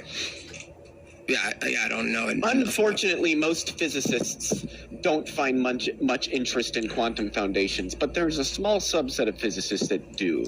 And it is interesting, and I think it is important to our study of physics, but most physicists are kind of just interested in their experiments and the results of them. I got a chat from Tinublet over on my side. How do metabolic chemicals in brains convey meaning to mind? If they say that they can measure impulses, electrical signals, how does it translate to actual meaning when it comes to data information? That I do not know, and I don't know if that's something that is known. Okay, fair enough. Yeah, I always, in fact, when I debate someone who's like a strict physicalist, that everything's, physical and, they veer into materialism as well, I ask them if information's physical. Do you think information's physical, Leo? Information is physical. Okay, this has been said by people like, God, what was his name? Rolf Land. Yeah, finally, his tactic though is very much he's a lot like Darth Dawkins. He has a certain script he's trying to play out, and he's trying to. So it's less a debate and more of an interrogation style, in my opinion. He's trying to trap the atheist into saying X so that they look ridiculous or whatever. Who was the other one? Oh Jesus, not Turing. Oh my God. I can't remember. Do you think you can lose information from your brain if something physically happens to it? Do I? Well, I was asking Jimbob. Physical? No, I think that that if you break a hardware, it doesn't follow that the information is identical to matter and is lost. Rather, it's more reasonable to say, like, if you broke your computer, the information that's trying to make its way through, that's not identical to the hardware itself, it can't make its way through. And so I would say it's more so that you're breaking hardware and making the transmission of what we call information impossible or limited or something like this. If the information is not copied anywhere physically, then the information disappears. Sorry, you That's guys not talk. true with a computer. Like you can get an EMP that jumbles all of the electrons and the information is actually lost. How does that work? Well, the information's not identical to the representation of the information. Oh, so the mechanistic things like a computer and electronic things aren't analogous to a brain? Analogous? No, because the mind is the thing that programmed a computer, and a computer can't program a mind. So they're not analogous. Not analogous to a brain. No, I would agree. I mean, some I would grant, like, under the physical this view that, like, maybe if you're just reducing a machine. No, I'm fine with that not being analogous. I'm fine with that. I mean, it could be under one view. I think under physicalism it is analogous. I don't think so. Well, I don't think so at all, and I don't think so. What I mean, would you say at least? Let's start from more broad. Are they both mechanistic? I sort of had some questions about what you were sort of saying about the information being the output being an analyte. He's incredulous that Mark actually wants to ask him a few questions. Right? What's up, Jill? I think I have to say that my happiness levels are higher, not caring what crazy states on the internet think of God. Yeah. By another output kind of thing. You sort of said, hey, there's a problem that the output's being analyzed by another output. I don't get the problem of an output. Say, for instance, when Leo said something objective, it's fine because we can analyze that output and compare it with an objective reality that isn't sort of existent just in people's minds as an abstract concept, as a concreter. So I don't understand why that would be a problem unless you require like 100% absolute certainty of something. No, it wouldn't be necessarily the certainty. It's more like the methodology itself. And so when Leo said, when I asked are outputs in physicalism, I see it as outputs of the brain are evaluations that happen. The brain does some stuff, and then what the phenomenon that comes from it is evaluations or thoughts and thinking about things and maybe concepts and these things.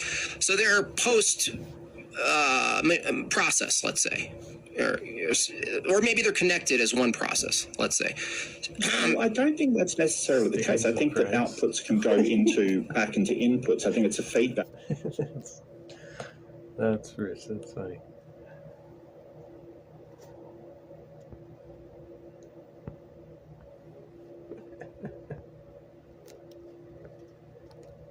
Loop where you might come up with an answer and then reevaluate that answer. I don't think it necessarily has to be like input to output like a computer would be. Well, I actually kind of, at least under physicalism, that's one of my main contentions is that the difference between input and output is actually blurred when you start to try to describe the process. And here's why: because the brain produces an effect called a thought or an evaluation, right? And then you continue that by making a proposition, let's say, about the evaluation. You don't need to, but if you do, now you're in the world with other people, other brains, let's say, who are now listening to what you're saying. And if the output, as Leo said, isn't the thing that's determining the truth, right? It's the content that determines whether something's true, and then it puts you back into a feedback loop to now you need another output called evaluating the content. But in my view, under physicalism, content and outputs are the same thing. I don't know how they could not be the same thing. Well, no. What I'm sort of saying is that the subconscious may produce a whole load of outputs which you sort of intuitively check with reality, and it may do this at such a rapid rate that you're not entirely sort of what you're describing as sort of level 2, sort of coming up with an output and then basically thinking upon it. Okay, got it. And what I'm saying is that your brain may come up with a series of scenarios or thoughts that may be discarded very quickly or basically fed back into a system. Because this is a very complex system that we're talking about. It isn't just input, output like a computer is. Okay, I understand. But what you just said is the brain is very complex and it can produce a bunch of phenomena, right? Bunch of outputs, right? All at the same time. What do you mean by phenomena? I mean, in physicalism, it would be an actual physical phenomenon. Well, I mean, phenomena would be the physical properties and then the physical effects. I mean, if you're talking about noumena, I would probably agree more. We'll remove both of those terms for a second. The brain produces a bunch of outputs, right? And you said, well, the brain is so complex, it can produce all of these outputs, some at the same time, some that are conflicting, and we have to sort them out, right? And then what you did is you jumped over to this other thing called, well, then we go through and sort of check. You used the word check. What I'm asking is, checking itself, is that another output? No. What I said is there's a feedback loop where it basically feeds all of the different thoughts in and then organizes them. It shuffles them around to find out what is more likely, what is less likely to discard some keys. Would you call that evaluating? Brains don't have. Okay, so the question I'm asking... Evaluations are not outputs of the brain. Okay, I'm asking him a question, okay? That would be a sort of very, very simplistic way. I'd probably call it intuition. Okay, great. Is intuition an output under physicalism? No, not an output of the brain. Okay, so what is the experience and this thing that's happening called intuition if it's not an output of the brain? What is it? It's not an output of the brain. It's a process in the brain. Well, it's all within the brain. So how is a process itself? Ways that you're failing. No, you're just saying I'm failing, but you're really not addressing the question at all. I'm asking. Let me talk to the other guy. You can't even address these other people can actually talk. You can actually learn from them by listening for a second. The guy who's talking. A little deeper. Yeah, got you. Yeah. It's a little more difficult. So, do you know what I'm asking the first guy? I just want to see if you can steal my question. The way you're using output is it's a very loaded term with computers. It means some kind of data that has been produced kind of thing. Is evaluation a product? That, as you said before, I don't think computers are analogous to brains. Like I'm not talking about a computer right now. I'm saying that the brain itself is an object, and the brain itself is an object that adheres to certain laws of physics and operations, right? And those operations produce things, right? Well, you're sort of getting away from my original question. I realize that you're getting far away from my original question. Your original question assumes that there's a difference. Why is it a problem? Why is it a problem that an output from a brain is evaluating the truth of another output from a brain? Why? In comparison with the reality that we experience around us. I'll tell you why.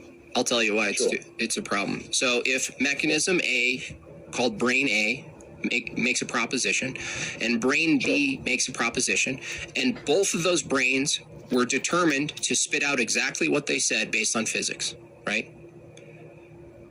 Under physicalism. The contradiction in that. Okay, I know. I'm just setting it up so you understand. Do you understand what's happening so far? You agree? Yeah, but I'm not sure that you... Do you agree, yes or no? Sure. I mean... Okay, great, sure. Well, I think that dependent on physics is sort of really being reductionist about what is actually... Under physicalism, how is physicalism not a reductionist view? Wait, so did it's definition... He didn't answer Mark's question, did he? He's just asking... Not a reductionist view. That's your problem. No, it's not definite.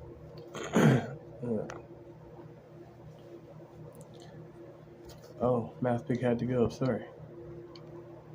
Bucket and shovel for the steakhouse.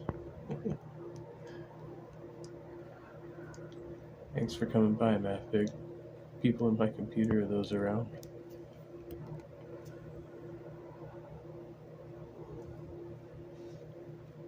Definitionally, I'm a physicalist, but I don't emergent, as do many others. I got it, but emergentism is itself outside of the now you're outside of things being physical. I don't. What do you mean? No, because you can't point to them. Systems definitely. You guys can't even handle the basic premises. You guys can't even handle basic premises. You guys run. You guys run the moment the first I set up. You asked me a question. What's the problem, right? I'm trying to set it up, and you won't even let me finish my line of logic. Asking me questions. I'm asking you to answer a question. My question was, do you understand what I just said? That's all I asked. I understand your claim. So okay, there's a brain A that makes a proposition. There's a brain B that makes a proposition. All I asked was, under physicalism, is it fair to say that their propositions were caused by physics? Or yes. Great. So you have one apparatus that says a statement that's completely caused by physics, and you have another apparatus that says something that's completely caused by physics, and then there's a third brain that's the selector, whose job is to determine the truthfulness of two different sounds coming out of mouths, right? Now, under this view, the selector is also completely determined by physics to come up with what they think is the true proposition. Well, not just that. Well, okay, if it's not just that, then it's not just that for the first two people. Yeah. So what else is it if it's not just caused by physics? The comparison factor is the state of affairs in reality at the moment. So if I say, hey, this person has on a black shirt, and the other guy goes, well, no, this person has on a white shirt. The actual reality of the situation. Wait. So why is this difficult though? So it's the concept that a physical thing, right, like a brain can produce consciousness, which can produce like non-physical like concepts and abstractions, and like why is that not? Is that is the thing like, that considers whether it is true or it is not? Like that's just what we observe, man. Oh, I see. So that is an objective thing. Now, if you want to hold on, no, don't gish gallop. Hold on, one statement at a time. No, one statement. Now he's trying to accuse other people of gish galloping. This guy just cannot shut up for 2 seconds. He's crazy. He's absolutely off the hook. Statement at a time. No. One statement at a time.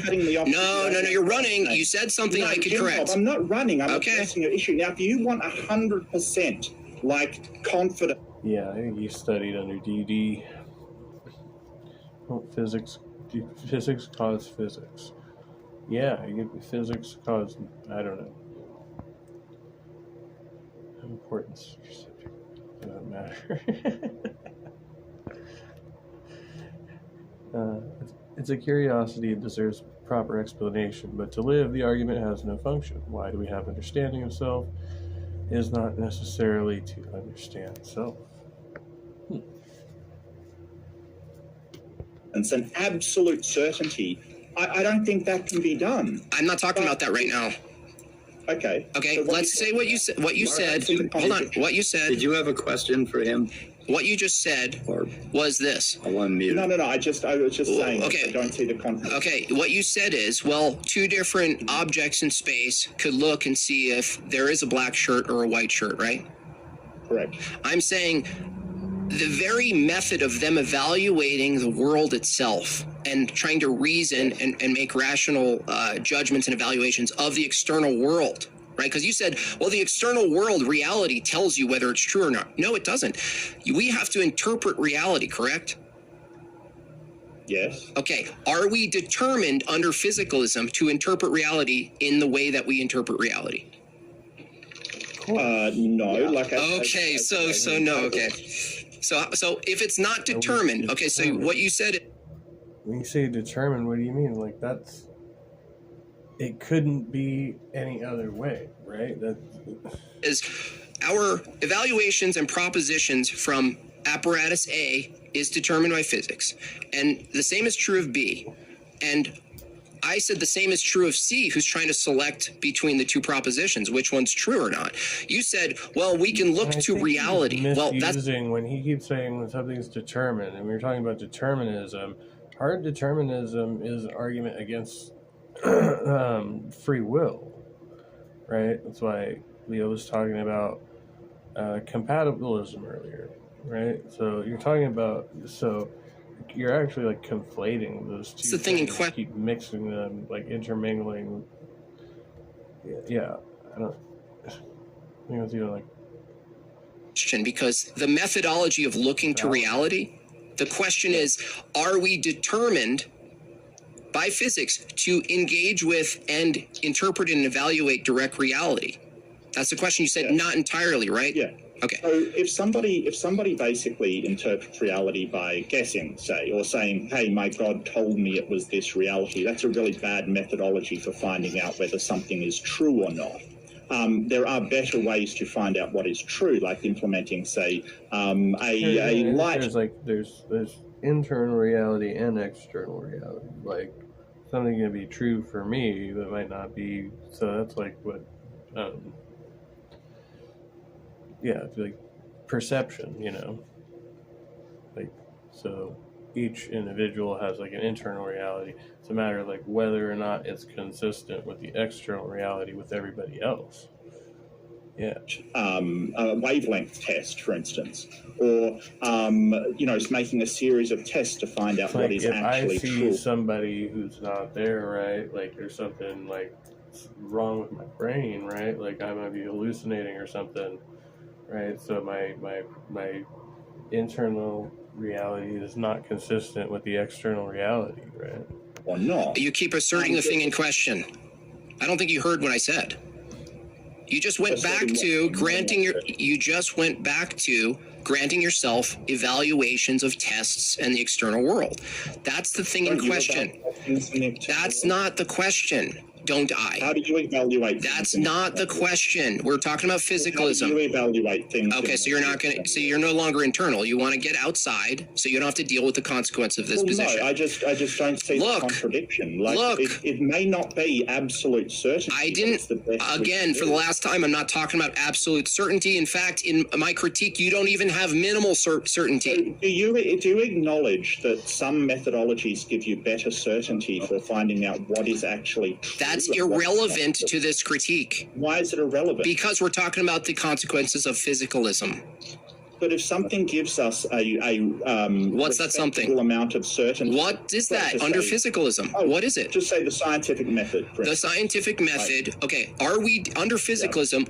Is a given brain under physicalism determined to interpret a scientific experiment in a very specific way? Is physicalism mean that there's nothing supernatural about it? Sure. Okay, so if what we call the scientists in this case,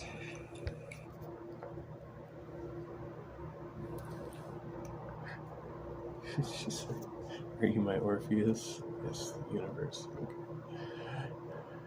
If there's no one to define reality, is there still a reality? Geo-San.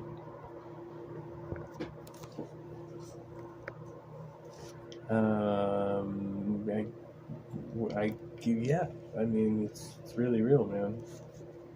If there's no one there, does it still exist? Yeah. I think the universe has to obviously have existed, like, in order for anything to be there.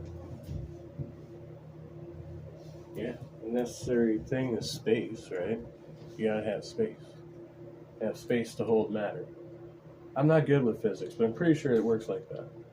Is determined to evaluate and come to a conclusion about the scientific method. Please tell me what the arbiter of two competing hypotheses would be. The comparison to reality. Is comparison of reality determined? Another question, right? To me. Yeah. Right. I got it. I get your methodology. I ask you a direct question and you ask me a question instead of answering it. Well, I think it's fine that it's determined, because if you've got because I still believe people can make choices, like Leo was saying. Like, you can still make choices. Like, if you come along and, like that pizza analogy he was giving, if you go out as a geologist and you have been trained in geology, just like you're not going to walk into a pizza shop and say, hey, I want ice cream. You're not going to go up to a granite block and say, hey, it's marble. Like, you're sort of really sort of making this claim that because everything's determined, we can't make objective statements about. Well, until you tell me how, you saying that doesn't tell me the method by which you're going to assert the claim. Wait a second. Mark, I muted Jimbob for a second. Okay. I said that you saying that. A model. Could we, Mark, for just a minute? A model. Okay, it's your show, mate. Yeah. Okay. So we got two people up here. We got A, Leo, and we got B, Scott, right? Okay, you see A and Scott on the diagram? Okay. Exactly. And they have a proposition between them, right? Yo, listen to the And then sound we have, of his voice. You and Jimbob down here, okay, talking about this problem.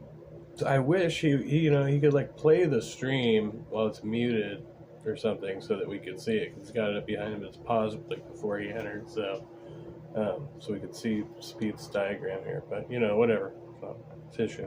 Position and how it's physical. Okay, what Jimbob wants to do is he wants to break through this this little strange barrier here. When we're talking about physicalism, we're obviously human beings talking to each other, correct? And we're trying to stand outside of ourselves and talk about something that these other people are doing in their minds, right? So this is the model. Okay, and Jimbob keeps wanting to go out here and say, well, how is there truth when C is also just a physical process? Because I don't agree with you said obvious. We have to draw another line, and now we have to talk about all four of these things. No, because you said it's obvious. He's wanting to jump out. He's got me muted. He's got me muted. Talk about how can there be truth if everything is physical, right?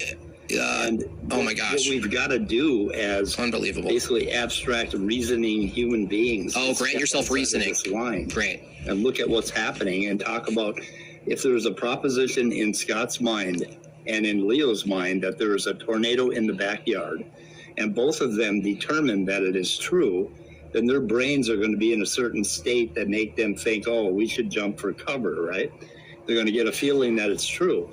And he wants to talk about how that happens. And that is an entirely physical discussion. Physicalists would represent this piece of the pie entirely as physicalism. Now you can't step out, basically break the fourth wall and start questioning ourselves, right? And he's going to keep doing that to you.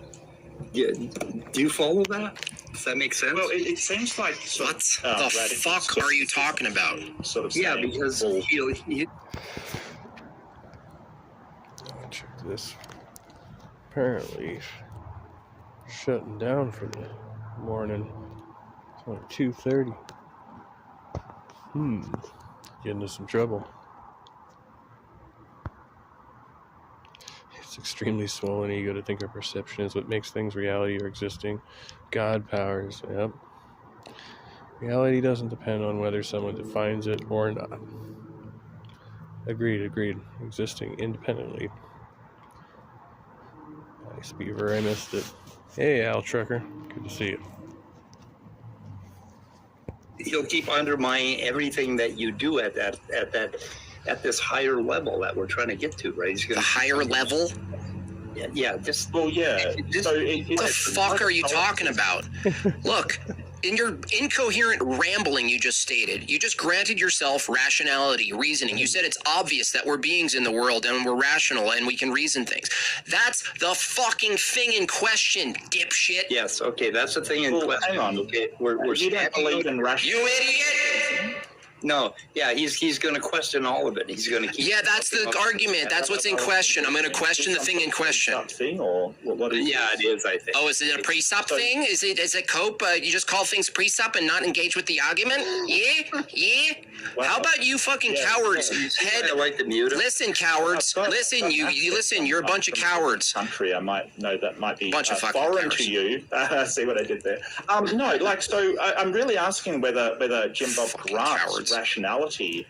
And this guy is unhinged, like just nuts. Wow. Why is James Robert so insufferable? Is that this guy?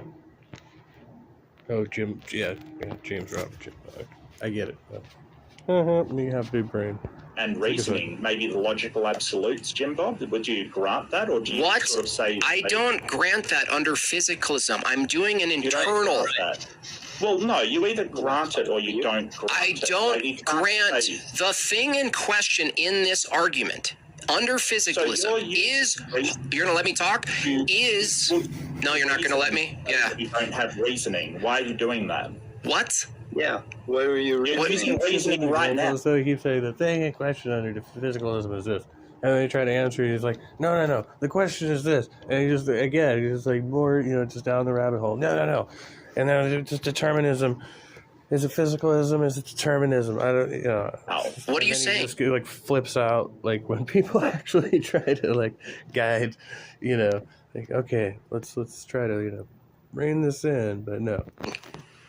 Well, I'm saying that if reasoning doesn't exist in physicalism and you're doing an internal critique, then you shouldn't be using reasoning. Yeah, good luck. Great work. You just refuted. You just refuted physicalism. That's an reductio ad absurdum. So okay. So let me get this straight. Under physicalism, I hold under physicalism that rationality and reasoning is impossible. And from your dipshit view, what do you? Wow. So under physicalism, rationality and reasoning is impossible. That's amazing. Amazing. And hurling the insults, of course. Look, I'm being unreasonable. Al Trekker says, I'm not sure if I understand what his argument is, but I think it is if I pretend that reality isn't real, and I can also pretend that nobody has any methodology in which to look at the world, I can then tell everyone that they're an idiot and I have a temper tantrum while they try to understand why I'm a logical piece of shit. Yeah, sounds about right. And I watched a big thing today that discussed how the frontal cortex finishes developing around 25, making adult brains possible.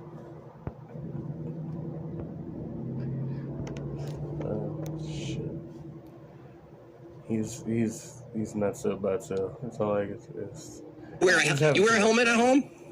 You're doing that. Okay, great. Here we go. No, let me finish. Why are you? Okay, hold on a second. No. I'm the one that wears the helmet. Okay, great. Thank you. Thank you, Captive Desk. Thank you, Captive Desk. Yes, appreciate it. Okay. Okay, listen. No, listen, silly. You're a silly Billy here. So, devolve into insults. Okay, hold on a second. Yeah. If someone does an internal critique showing that rationality and reason can't be granted under physicalism, and they use rationality and reason to argue that, you're saying that's a contradiction? Well, you're now outside of the internal critique. Yeah. I'm outside of the internal critique. Okay, it's real simple. Okay, hold on. Hold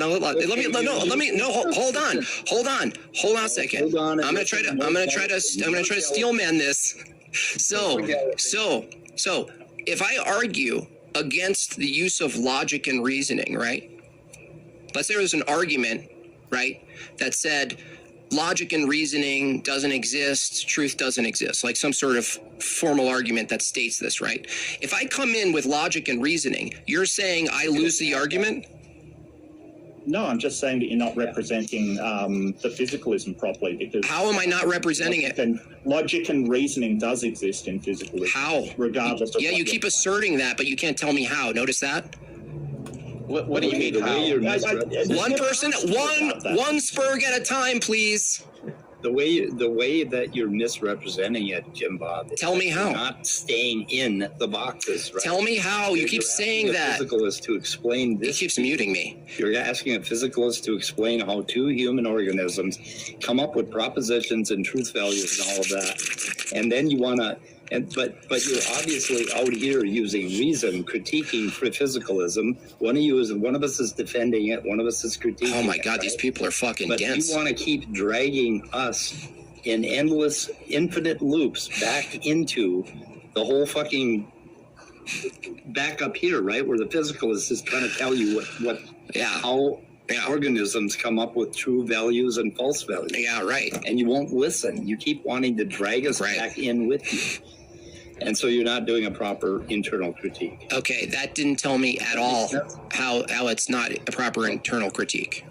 You just asserted it. Because you just asserted it. Because you won't stay within physicalism. You keep going. How did I go outside of physicalism?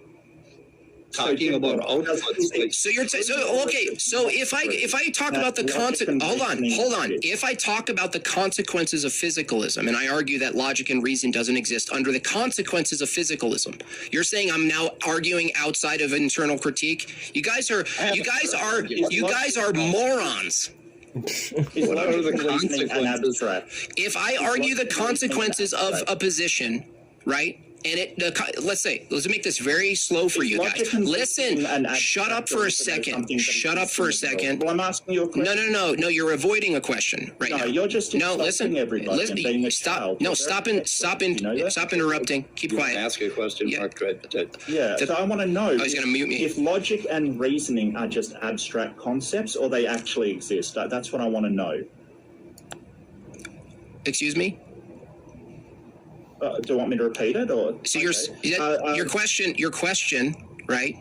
What view are you asking your question from, as far as what defines existence, please? Your view. From my view, what exists includes immaterial things.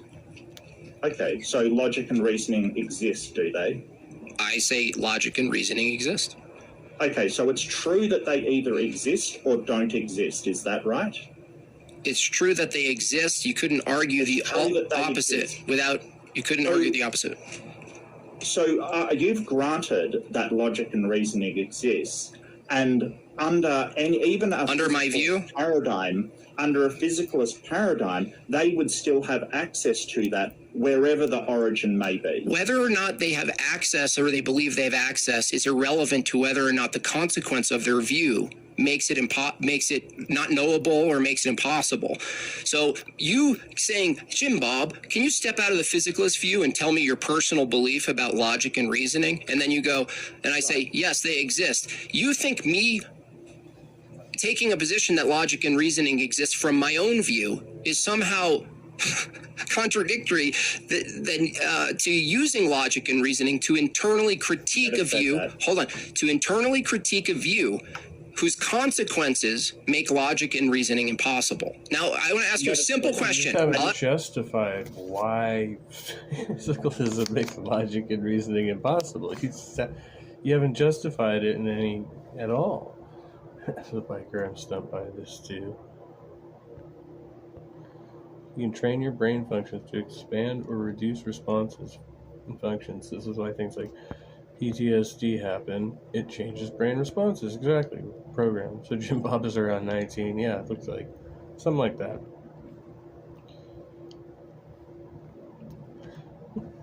She reminds me of the 17-year-olds I've told. I support my family, so I'm assuming I can say I sacked up. More, he used the what was it earlier? He called him I hadn't heard that one. Oh, doofus. That was it. Yeah, he called him a doofus. I was like, I haven't heard that in a minute. Let me ask you a simple question. No, I've got to clarify because I never said that. Yeah, you did. What I'm making the point of is that if logic and reasoning is something that exists, then physicalists would have access to it in contradiction to your claim that physicalists. That's not what's in question. Assuming access, right, and being able to justify something are two different things. Okay, Jimbob, you're trying to evaluate it from the position of C and D, which we have basically you and Mark Reed. Okay, you have differing positions. Okay, and you're trying to evaluate what is above that line, A and B, right? Under physicalism. And you are correct. You both have to use reason to do that. And even if you're reasoning from your side or reasoning from Mark's side, it's valid. We're assuming that reasoning exists. No, we're not. We're well, it's a presupposition. Listen. Hold on. You guys are confusing. You guys are confusing. Can't reason. No. Are you assuming that Mark can't reason? No. Under physical, listen. Below that line, right? Dummies! Oh my gosh, this is fucking embarrassing. Okay, well, let him talk. Because I think I do have access to reasoning, and I think that. Okay. I presuppose that reasoning and the laws of logic they are a thing, but I don't make any sort of claim of where they come from, or even that they. No. Social skills.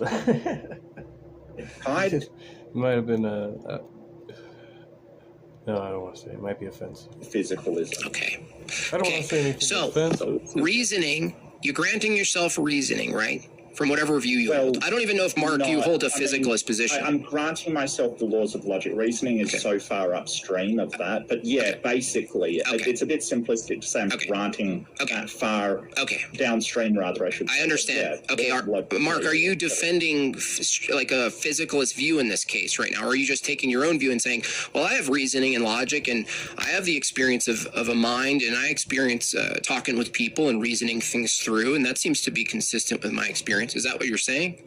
Well, I think I can get by with granting very few things, like presupposing, say, my senses are correct. Okay. And presupposing that, say, the laws of logic are applicable to sort of communication, language, and statements we make. Okay, I understand. So are you defending a physicalist view now, or you actually hold that view? Sure. I mean, there's nothing that there's nothing that I can't do that under physicalism. They're not sort of apart from the senses, which why wouldn't that have a physical origin? Okay, I'm asking you: are you a physicalist, or are you just defending it because it's fun to defend it, but you don't really hold the position? I'm just asking, clarifying your own position. No, I do hold that position. Okay, so do you hold the position again that human beings are mechanistic? Mechanistic.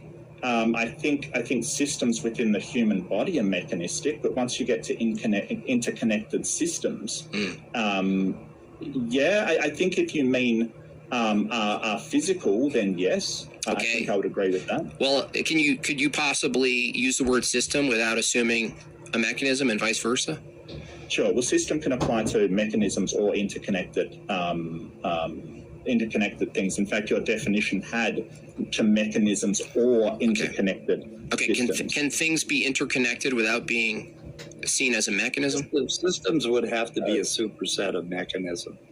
Okay, I'm just trying to clarify that you accept that under your view that human beings have mechanistic systems at the micro, and then it gets bigger, right? You're saying that there's a large mechanism that's ultimately connected to a lot of small mechanisms, right? That's what you're saying? Yeah. Okay. So we've got to differentiate here between the mechanisms of a system and the emergent systems that come off of them.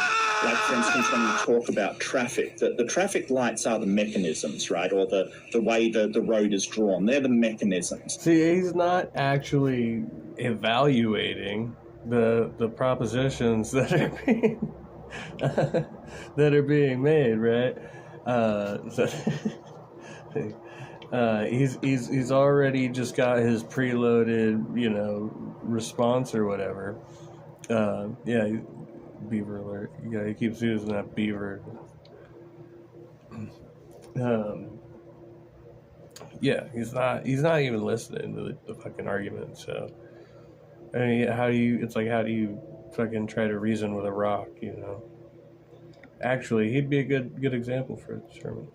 But the traffic and traffic flow is the emergent properties that come off of that. It's got to be clarified that the interconnected network is not the mechanism.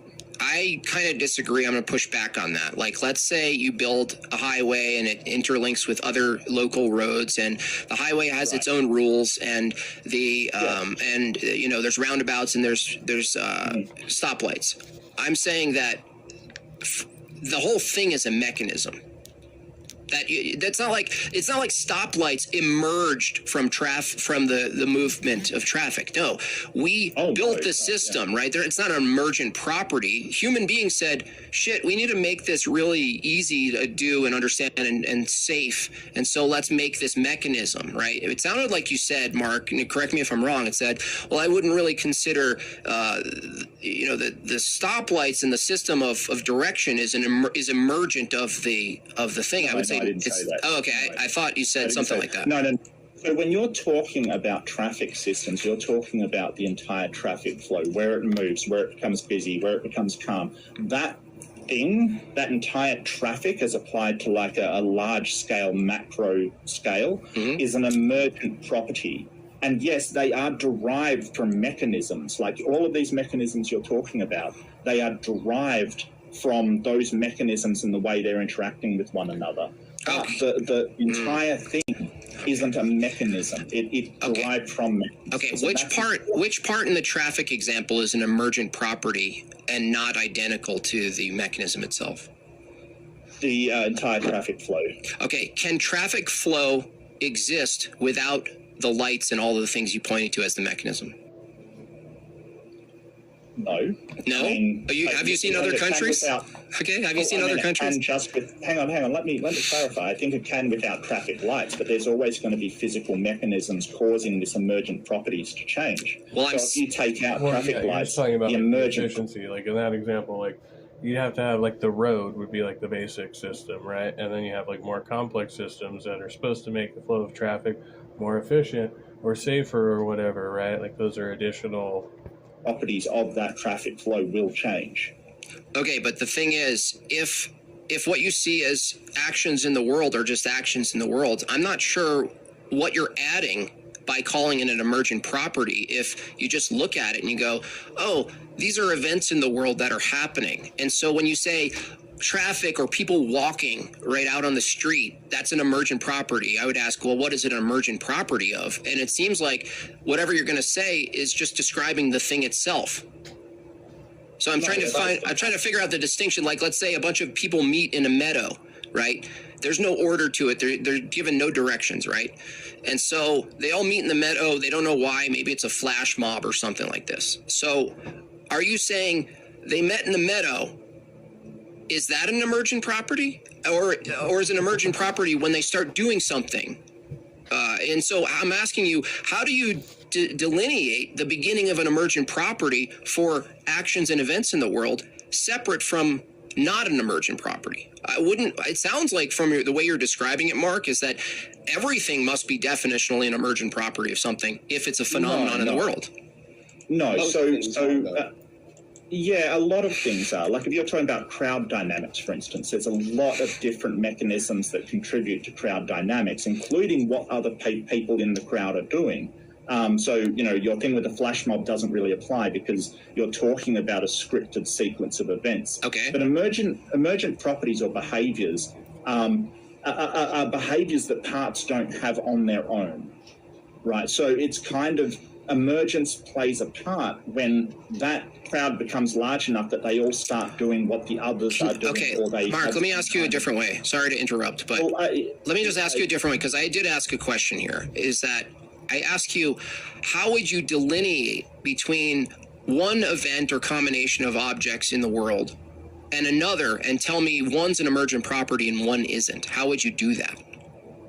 Yeah, so we're not talking about individual components. We're talking about the interactions between those individual components that cause emergent properties to arise. So one person walking across a field certainly is not an emergent property. It may not even be two people.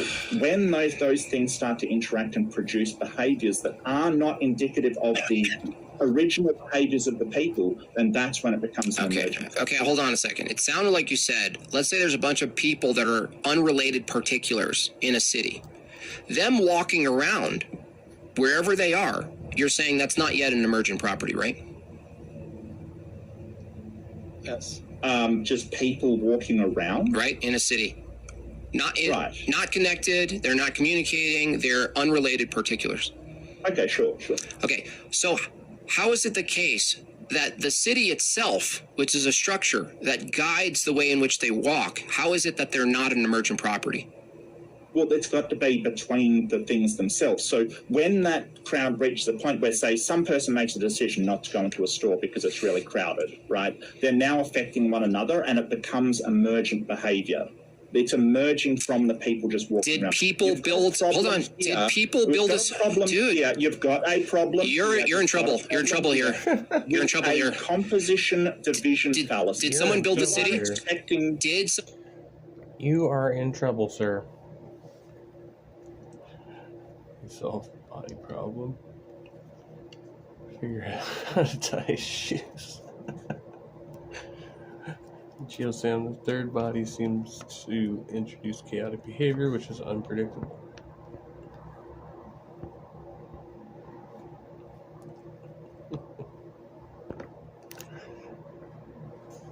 Someone build a city. Composition. Did someone build the city? Can I talk? No. Did someone build the city? Yes or no? No. No one built a city? They did. So, okay, you just contradicted yourself because you said, well, no. Like a Birkenstocks type of guy, you don't think? It becomes an emergent property when they interact with each other. Well, humans built. Walking around. Humans built. Yeah, you're done. You got cooked.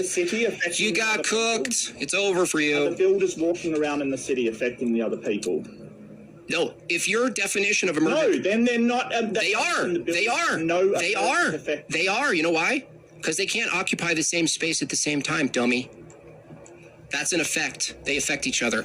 By the way, if your definition... No, listen. If your definition of... No, you're done. You're totally done here. The other people you're totally done here, dude. If they are not walking around... they have to... Oh, the builders have to be there present to affect the people's behavior. You know how stupid that sounds? It's only an emergent property if the builders are there whistling at the women. Listen, you defined emergent property. The threshold of emergent property for you, right, was humans interacting with each other, right? And it forms some sort of like immersive behavior, something that happens, right? And it's like, oh, that behavior, right? I'm saying if someone built the city, they're directly, right? They're directly influencing the people, right? So I don't know how you're going to say, all you're doing is making, all you're doing is making an arbitrary threshold. No, your view is arbitrary. I reduced it to arbitrary. I don't think that's an emergent property. You can't tell me when something becomes an emergent property. You contradicted yourself. So try it again. Reminds me of Big Daddy when they're playing cards with the kid around the table. And he's like, I win every time. And at the end, he's like, hey, what's the name of this game? It's called I Win. No. When does something wins no matter what? Emergent property is itself just a fantasy category that people use. Loading the response. Listen, people can't point to an emergent property and point to where it's not. That's what I just demonstrated with you. You can't tell me. You can't tell me. Wait, so what's a tornado? Is a tornado an emergent property or a thing in and of itself? A tornado is a thing. It's the consequence of other things. So it's one thing. It's one thing. It's one thing. Man, we do not want to go into this territory. the tornado. Yeah, it's an effect. It's an effect of lots of other things. It's an effect of physics. It's an effect. It's an effect of physics. Okay, correct. So it's one thing, but it's made up of lots of other things. Yeah. So how can it be one thing? Why would you call it a property if it's just a thing? It's another thing. How can it be one thing if it's made up of billions of different things? How is it a property if you can just point to it and call it a tornado? You don't say look at, watch out for the emergent property coming in. Everybody watch out for the emergent property. Don't ask a question in response. How is it one thing when it's made up of thousands or hundreds of thousands or billions of other things? How is that possible? That's not a contradiction. How not? Is it one thing? Is a computer one thing made up of a bunch of parts? Read a metaphysics book. There's a problem with all that. Yeah. Is a computer a thing you can point to, even if it's made up of a bunch of little things? Sure. Okay, so there's your answer. So you don't say a computer is an emergent property, though, do you? even though it technically is. Yeah, is it though? Did it just emerge? Yeah. Did it just emerge? Yeah, it emerges out of all of the processes and functions at the quantum level. Yeah. Literally everything. Oh, really? Why is it that only the computers that work are emerging and not the ones that don't? Oh, those are also emergent. Oh, why is it that most computers built, if they're just emergent properties of nature, why is it that they're built in a specific way with specific tasks, and the ones that aren't that emergent too? Yeah. Is it accidental? Are you saying it's accidental? I never got to the end of my questions about is emergent, which is all of these flying things around. Is the tornado accidentalism on any of those one things? Is a tornado dependent on one or many of the things that forms it? Mm-hmm. Yeah, it's dependent. It's dependent on which is one thing changes. It's not a tornado anymore. If one thing changes, well, no. I mean, there's probably a spectrum in which. Hold on, you ask me a question, right? I'm just. Are you going to let me answer? Or you're going to ask questions and not let me answer? You can have a. Oh, still talking. Let me know. You asked me a question. What are you talking about? Yeah, just let me know. What? So, no. You sound like you're having a tantrum, man. Just okay. Wow. All right. So, you ready? Essentially, this whole thing is just him ranting and tantruming. Like, it's alternately. Occasionally, he'll pretend to listen to somebody for half a second and then go off on another tangent. Yeah. You might stream too, I think, at the same time, aren't you? Yeah. Is that okay with you? Yeah, that's okay. Okay, thanks. So a tornado, right? Yeah. The result that we call a tornado? Would you agree that it can be very big and strong? Don't ask me questions. Just explain. Okay, I'll tell you. There can be a very big tornado that is the preconditions for which are all there. You know, it's a perfect storm. And then you could have smaller things that essentially have the same things at a lower level that produce a different phenomenon, right? But you would still call them similar. Maybe there's a threshold at which a local twister, a small one, a dirt devil, you don't call it a tornado yet. So they determine arbitrarily at some point you call something a tornado.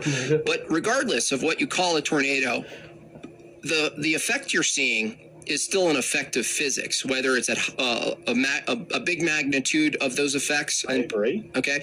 So, but the thing itself, you call the thing, like, the wave at the ocean, there's a wave you can point out, which is a local phenomenon visually, behaviorally, but it's not separate from the whole ocean. But you don't say, look at that huge ocean when you're actually pointing to the particular thing of the larger object. And so we have larger objects and these things, and we can point to smaller things, right? So we can simultaneously say a computer is a thing and then get into higher resolution of what the thing is composed of, and there's no contradiction. But I'm not sure where you're taking it in this position, Mark. No, what I'm saying is that you change the individual components of the tornado. It doesn't change. It is the interaction between the smaller parts that is what causes the emergent property of a tornado to occur. And changing something small may change it sort of slightly, but it doesn't change the fact that that all is a part of the things interacting between them. Why are you calling a tornado an emergent property if you can just say the combination of these things produce this other thing we can see called a tornado? You're saying the emergent property of a tornado. I'm saying that's redundant. It's meaningless to say the term emergent property. Well, I think that it's meaningless.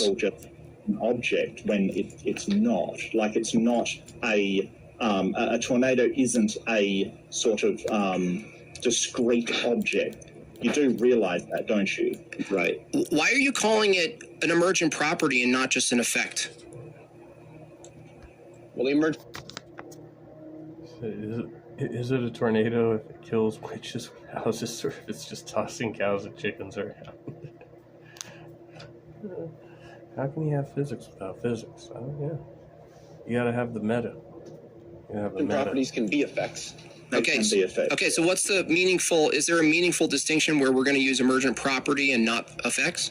Or are they always synonymous? Physics. Yeah, what? Particle physics. Okay, okay. Sure. So there's a variety of effects, but they're not emergent from anything. Okay, right. Exactly. So, and how would you determine whether an effect is an emergent or not emergent?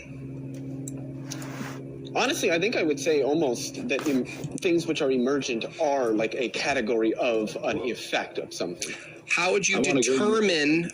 You guys seem to not like this question, and I understand why. No, it's that you're not understanding. Yeah. Keep coping. Cope harder. All of you can talk at once. Go ahead. Give you 2 minutes of weeping, coping, and seething. What we're trying to explain is that with emergent properties, they don't have the characteristics of their component parts. Like that's so they're the same thing or not? The question I'm asking that nobody's answering. Nobody's answering this question. When you say the same thing, when I ask you the question, they have the same properties or not the same property. Like, what do you mean by? I asked you both a question and you failed to answer. I asked you, what method are you using to determine whether an effect of physics is an emergent property or not? Oh my God. What's the method? We look at the thing and see the interaction between them and then make a distinction based upon the behavior that the individual parts have on each other. What's that behavior? The look on his face. Like, it's a perfectly rational explanation. He's just like, oh my goodness. Systematic number one. Yes, it's interconnected network behavior. Okay, great. So we look at 2 effects of physics that have network behavior. I'm asking you, what's the deciding factor called the behavior that you're gonna see up on emergent properties? Oh, you don't have an answer. Yeah, good. Fail. Bye-bye. So long. You're done. You're cooked. Childish. It's childish for me to ask you. It's childish for me to ask you. It's childish for me to ask you an epistemic question about your claim. I would not defend emergence because emergence strays into that territory of the mind. And I would rather defend supervenience and talk about complexes. Emergentism is not being mechanistic. You can look into it'll run you down that sort of synonymous. You can look into emergentism. Not exactly. Emergence is like a little spookier. Yeah. And it strays into that. It kind of strays into mind stuff in a bad way. What is that? What is that? Fact. He's right. What does that mean? Just the questions that he's asking you about how you would determine what is an emergent property. W in the chat for answers in atheism. Right, W. And that's the thing that a lot of people W in the chat about philosophy broadly is a lot of this stuff is not like W in the chat. No, it isn't. Oh, they're coping hard now. Yeah, and that's why I don't defend emergence, because it is so unsettled and it's so problematic. Well, it's not really that unsettled. Oh, you're coping now. Now they fight each other. Wonder why. Oh, maybe That's all. No. Answers in atheism is not all nodding and agreeing is okay. I understand, but answers in atheism is correct, and the question you can't answer, right, is between 2 effects of physics. How would you actually determine, aside from asserting it again? How would you determine a nonsense question? I'm asking you a question you can't answer, and therefore saying a nonsense question. No, you agree. No, you agree with the consequences. I agree that emergence is nonsense because they can't answer this question, right? It strays into really weird territory. Right. Would you agree? Answers in atheism. Okay. Would you agree? I don't know. Let's give them a chance to answer the question. If they're emergentists, then Leo and Mark, please. What's the question? Please steelman it, please. For the love of God. Please give me back my question. I don't think I know what the question is. You don't, do you? I don't think I do.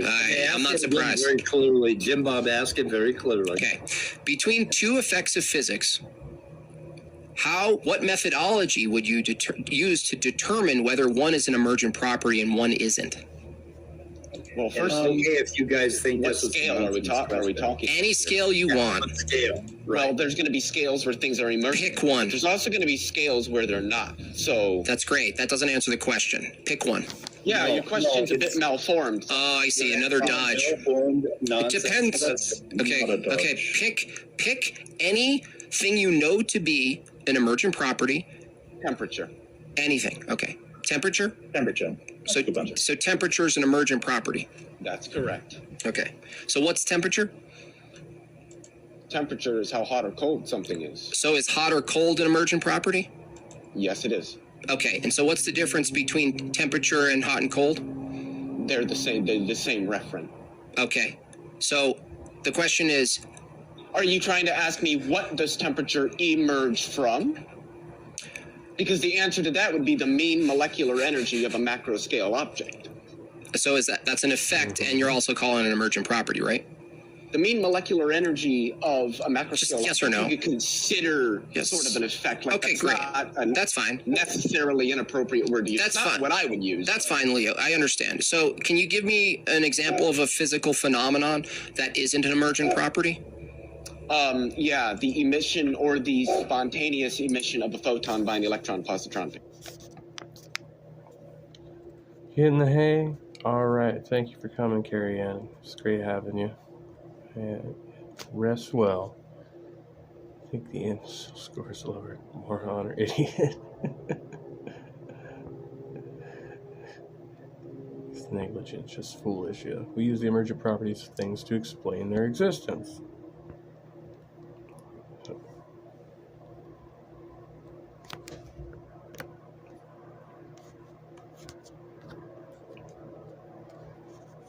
That's 311.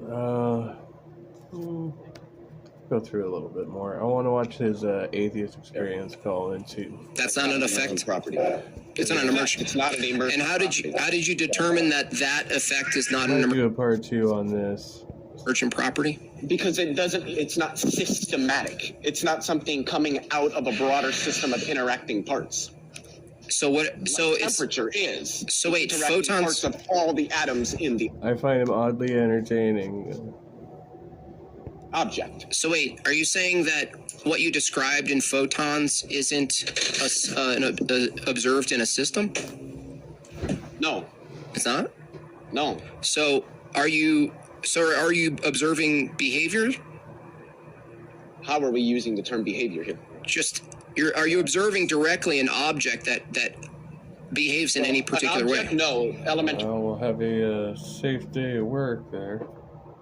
Particles aren't objects, at least not in any sense that we mean object. Okay. Yeah, I wouldn't call an elementary particle an object. Like that seems really weird. Okay, so you determined that the molecular observation that you're referring to is not in fact a part of another system, and that's why it's not an emergent property. How are you using system here? Well, system. Well, you used the word system, right? When I was speaking, he's a very evasive conversationalist. Like you see it. It's just the way he runs his scripts. Yeah, it's got the preceptor all over it. It's just it's different though. I don't think I've heard quite the same line of argumentation before. And the way he just rages out like a child is pretty fucking hilarious. Say it's funny. It's about emergent properties, yes. Yeah, so you're saying that you're saying what determines whether something's an emergent property or just an effect of physics is whether or not it's systematic. And would you say that emergent properties are going to fall into the category of effects of physics? Right. So they're both effects of physics, and your determination that one is an emergent property is that that's an effect of physics that's downstream from a system, right? Downstream from a system? That's an effect of a system. Okay, sorry. An effect of a system. Of the systematic, a bunch of like a system of parts interacting that produces behavior not reducible to the individual parts of the system. Right. Okay. Right. And so with your other example with the molecules and photons, do you know that it's not an effect of a system, or are you just, for what you know so far, it's not? It is the effect of the system of the electron-positron pair, I suppose. Oh. But so then is systematic, entirely different scale, and that's why I. Oh, so it's the scale now. Earlier. Okay, so what's the?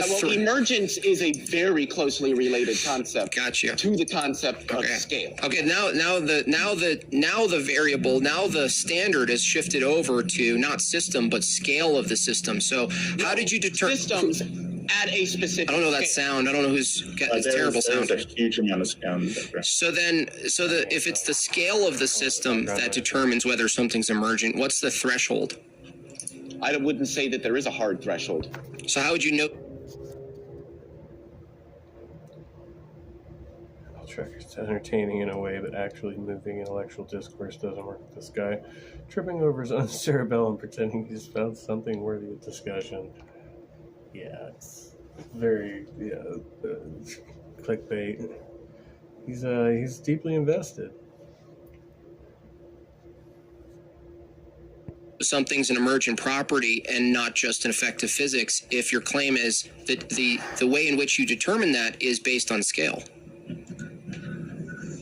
How do you determine that something is emergent? By examining it and considering it emergent. People might consider certain things emergent, where maybe some other people are like, maybe not yet. So there's no standard. There is no hard line. Okay, so the answer is you don't have a standard to determine whether something's emergent property or not. A standard? No. Right? There's a number. Yeah, it's all subjective. Yeah, it's just a construct, right? Leo, that's what I mean by straying into the mind. Yep. Yeah, but I don't know how that's a bad thing. It's arbitrary. That's all. To talk about the mind. You just say it's in the gift gallop away from the original. Just say it's arbitrary. The problem is arbitrary.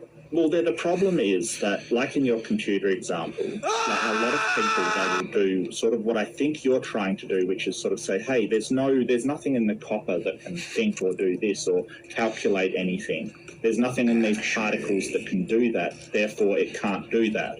And that is literally a logical fallacy. Can you say that part again? Okay, so your computer example, there's nothing in the copper particles that say that it should be able to calculate between numbers. There's nothing in the plastic that says it should be able to put things on the screen. There's nothing in the very particular mechanisms that would do what the computer does as a whole, right? So that's literally a logical fallacy. What is? That you're sort of... Are you saying what's the statement I'm making that commits the composition fallacy? Well, you're sort of saying because the mind comes down to purely physical effects, it can't use reasoning. No, it can't. You can't justify reasoning from a purely mechanistic view is my argument. The fact that you're saying, that's what you're, hold on, no. I'm saying under your view, which Leo demonstrated and answers in atheism agrees with. If I ask you the distinction between the brain and the mind, you have to say emergent property. Okay, I think that's theft. I think that is. Who's that sound? It's awful. It's an awful sound. So yeah, emergent property. Yeah, that's what we're talking about. Yeah, arising.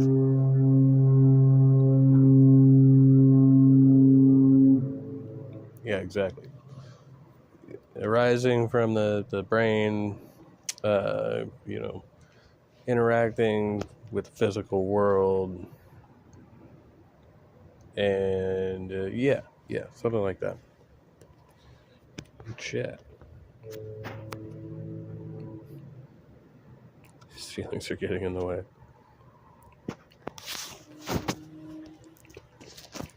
All right. Oh, that's right. I gotta go to.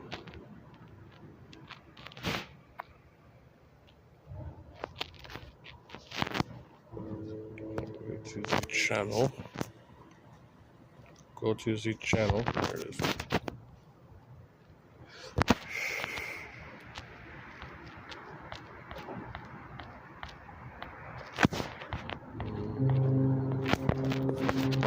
Getting Matt Dillahunty cannot and have not demonstrated the fact that his mind existing in under 2 minutes. This. So apparently this is him calling in here. Cannot and have not demonstrated the fact that there is a mechanism doesn't mean that mechanism is not evaluating information. It's going to be like the same argument? I got a computer on my desk, which is entirely a mechanism, and it evaluates information and puts out results based on the heuristics that we programmed it with. That required a mind. I have a mind. So he's been doing this for a while, 2022. Is your real question, how could a mind arise in a purely mechanical, naturalistic universe? Is that your real question? Actually, close. I guess it would be, what is a mind in a purely naturalistic reality? My mind is what my brain does. So your mind is not identical to the brain. A mind is. Why is it that when I give you an answer, JD? Stop crying. I'm clarifying. Did you just say stop crying? No, he said he's clarifying. Okay, I'm asking you a question, JD. Why is it that when I give you an answer, you have to try to frame it in a different way? I just said my mind is what my brain does. So a mind is an action. No. You just said it does. Doing is action. Yeah, but okay. A mind is an emergent property of my brain. That doesn't make it an action. It makes it an emergent collection of actions.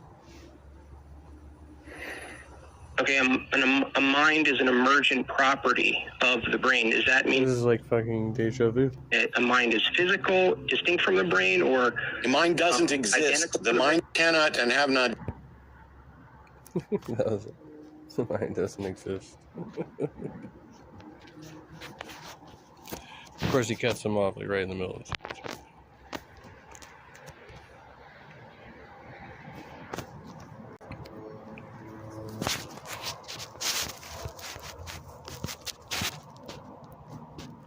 Yeah, so it's this guy.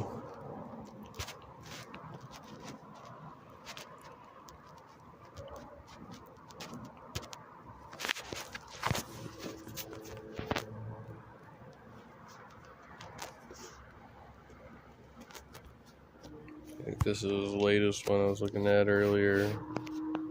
Wheel, you dummy. You big dork. So he's trying to use. He's reviewing this review of his debate with AJ. So it's this like analogy, right? And it falls apart because if we can't, if the evolution proponents and the geologists and the paleontologists all came to what's equivalent to the circular tire. Apparently he won't say the word cunt. It's yeah, you saying that earlier in the video. It's beneath him to use the word cunt, apparently, because they're calling him a cunt. In this analogy, they would almost never miss. They would almost never miss. You notice how they keep celebrating Tiktaalik, right? Well, if their methodology was correct and accurate and predictive, they would just keep doing that over and over again. But they don't. They can't. You big dumb dummy.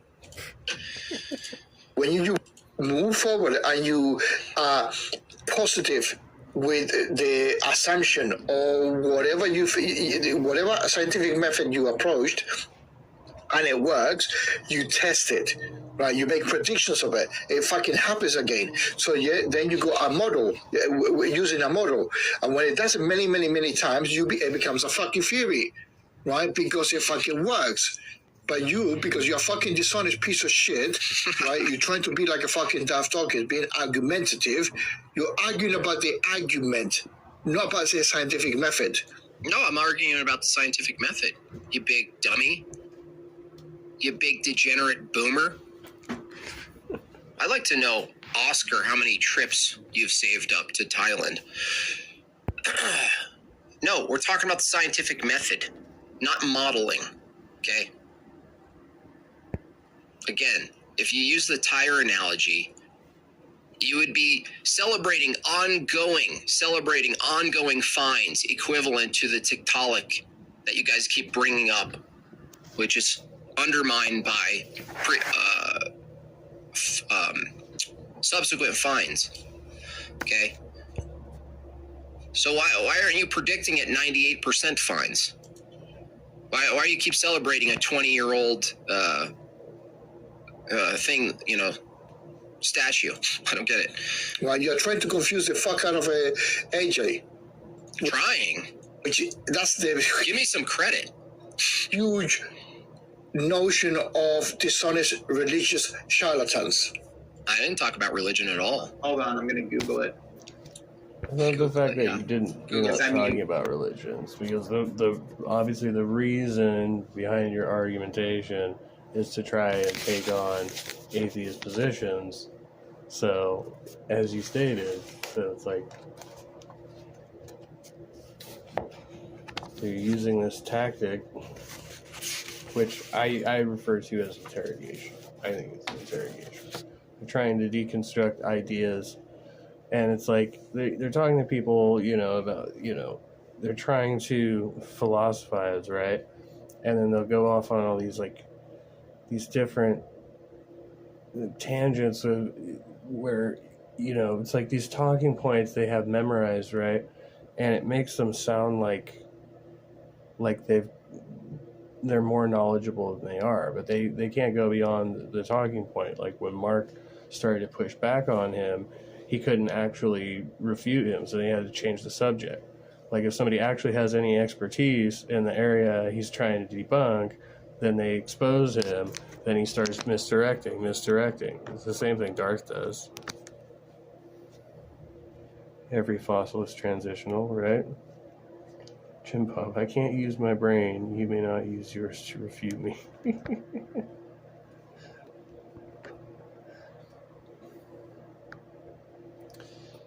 It's the same thing for each argument he's fucking going after. But yeah, that's funny. He's using exactly the same talking points on the AXP in 2022. It's the same script, like verbatim. You heard it. Don't change a thing. That's funny. Yeah, I'll probably finish this one. There's that sound. It's awful. It's an awful sound. Yeah, is that you, Stephanie? So I'm going to mute you, Stephanie. Is that okay? I don't know if that was her. I don't know. It seems to be going with the belt. I'm not 100% sure. Well, I'm going to try muting a few people here. I think I got Captive Desk. He hasn't talked for a while. Let me know if you hear it again. So Mark, this whole thing started, I think, with information, because I said, someone said information is physical, right? And I would ask, can you give me an example of one thing that's physical that is information? An electron. Electrons. Okay. Is the information electron found in the electron? No, it's found in the various states of affairs that the electrons can be in. See, information is just the amount of yes, no questions you need to ask to get to where you need to be. No, that's not the definition. No, that's not even. That's not even the definition from. No, how do you define information? No. And in statistics, no, you're in trouble. Leading physicists. You're in trouble now. It's your turn. It's your turn. Instead. Okay, listen, guy. I'm going to go with What's the definition? The guy on YouTube. Okay.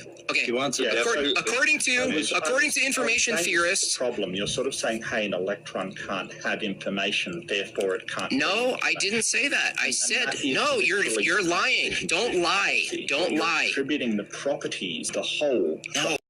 Stream of information, oh my gosh, electron flow they keep muting to me. The individual amounts, and it is a logical fact. No. So you need to find out what that means. Listen, first of all, can we agree that information is defined by even the most current information theorists is data plus semantics? There's a Spurg. There are different definitions of information, but my purely physicalist definition of information would be the arrangement of things in space-time. An arrangement? An arrangement, yeah. Okay. An arrangement. Okay, so wouldn't you call an information theorist would say that's just data? It doesn't tell you the information of the arrangement. Well, an information theorist would want to abstract that. Okay, you're all talking at the same time. Oh, okay, I'm trying to talk. An information theorist would start talking about communication and noisy channels and all of that stuff, and some other person would talk about it in a different way. Okay. But I'm just giving you a real simple definition. Okay. That's how things are arranged in space-time. Okay, here, I have a question. If there's two objects that are apparently the same objects, and two different people from two different places in two different times in history look at the same object and they derive different information, would you say that that's a demonstration that the object itself doesn't actually hold the information we assign to it? No. It would just tell you what's happening with. Now you've added a third thing in physical space-time, the person observing it. Oh, so if information is defined, can't be defined without semantics, right? Can you point to an example of information? Hold on. Can you point to a piece of matter that's identical to the information we assign to it? But wait, when did we get onto the accuracy of the information? I didn't say accuracy. I said, can you give me an example of a physical thing in the world that's identical in its matter, in its material, identical to the information we assign to it? What does he I mean? think ultimately physicality. Matter that's identical to the information that we assign to it. This is how we. I'm not following you. Is nothing more than information. That's great. That's not what I asked. Arrangement. No, that's what I'm telling. Listen, head injury. If you're not going to answer the question, don't let someone else answer it. The question is, listen, snake, you little motherfucker. Big snake.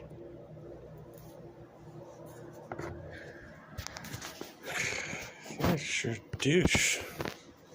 Like a fucking douche. That's one very interesting example because of how and where it was to be found.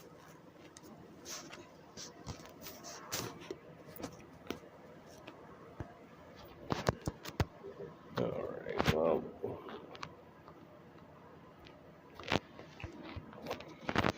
I think I'm gonna call it. My brain's hurting. My brain's hurting bad. In Buddhism, there's the concept of metta, but it means loving kindness. May I be filled with loving kindness. May I be safe from inner and outer dangers. May I be well in body, heart, and mind. May I be at ease and happy. May you be filled with loving kindness. May you be safe from inner and outer dangers. May you be well in body, heart, and mind. May you be at ease and happy. Alright. Hope everybody has a beautiful morning this Saturday morning. And I'll be back later on at some point, making my way around. It's been fun. It's been real. Thank you to everybody for coming by. Participate in the chat. It's very lively. Jimbob gave us a lot to talk about. So, alright. And I will see you all next time.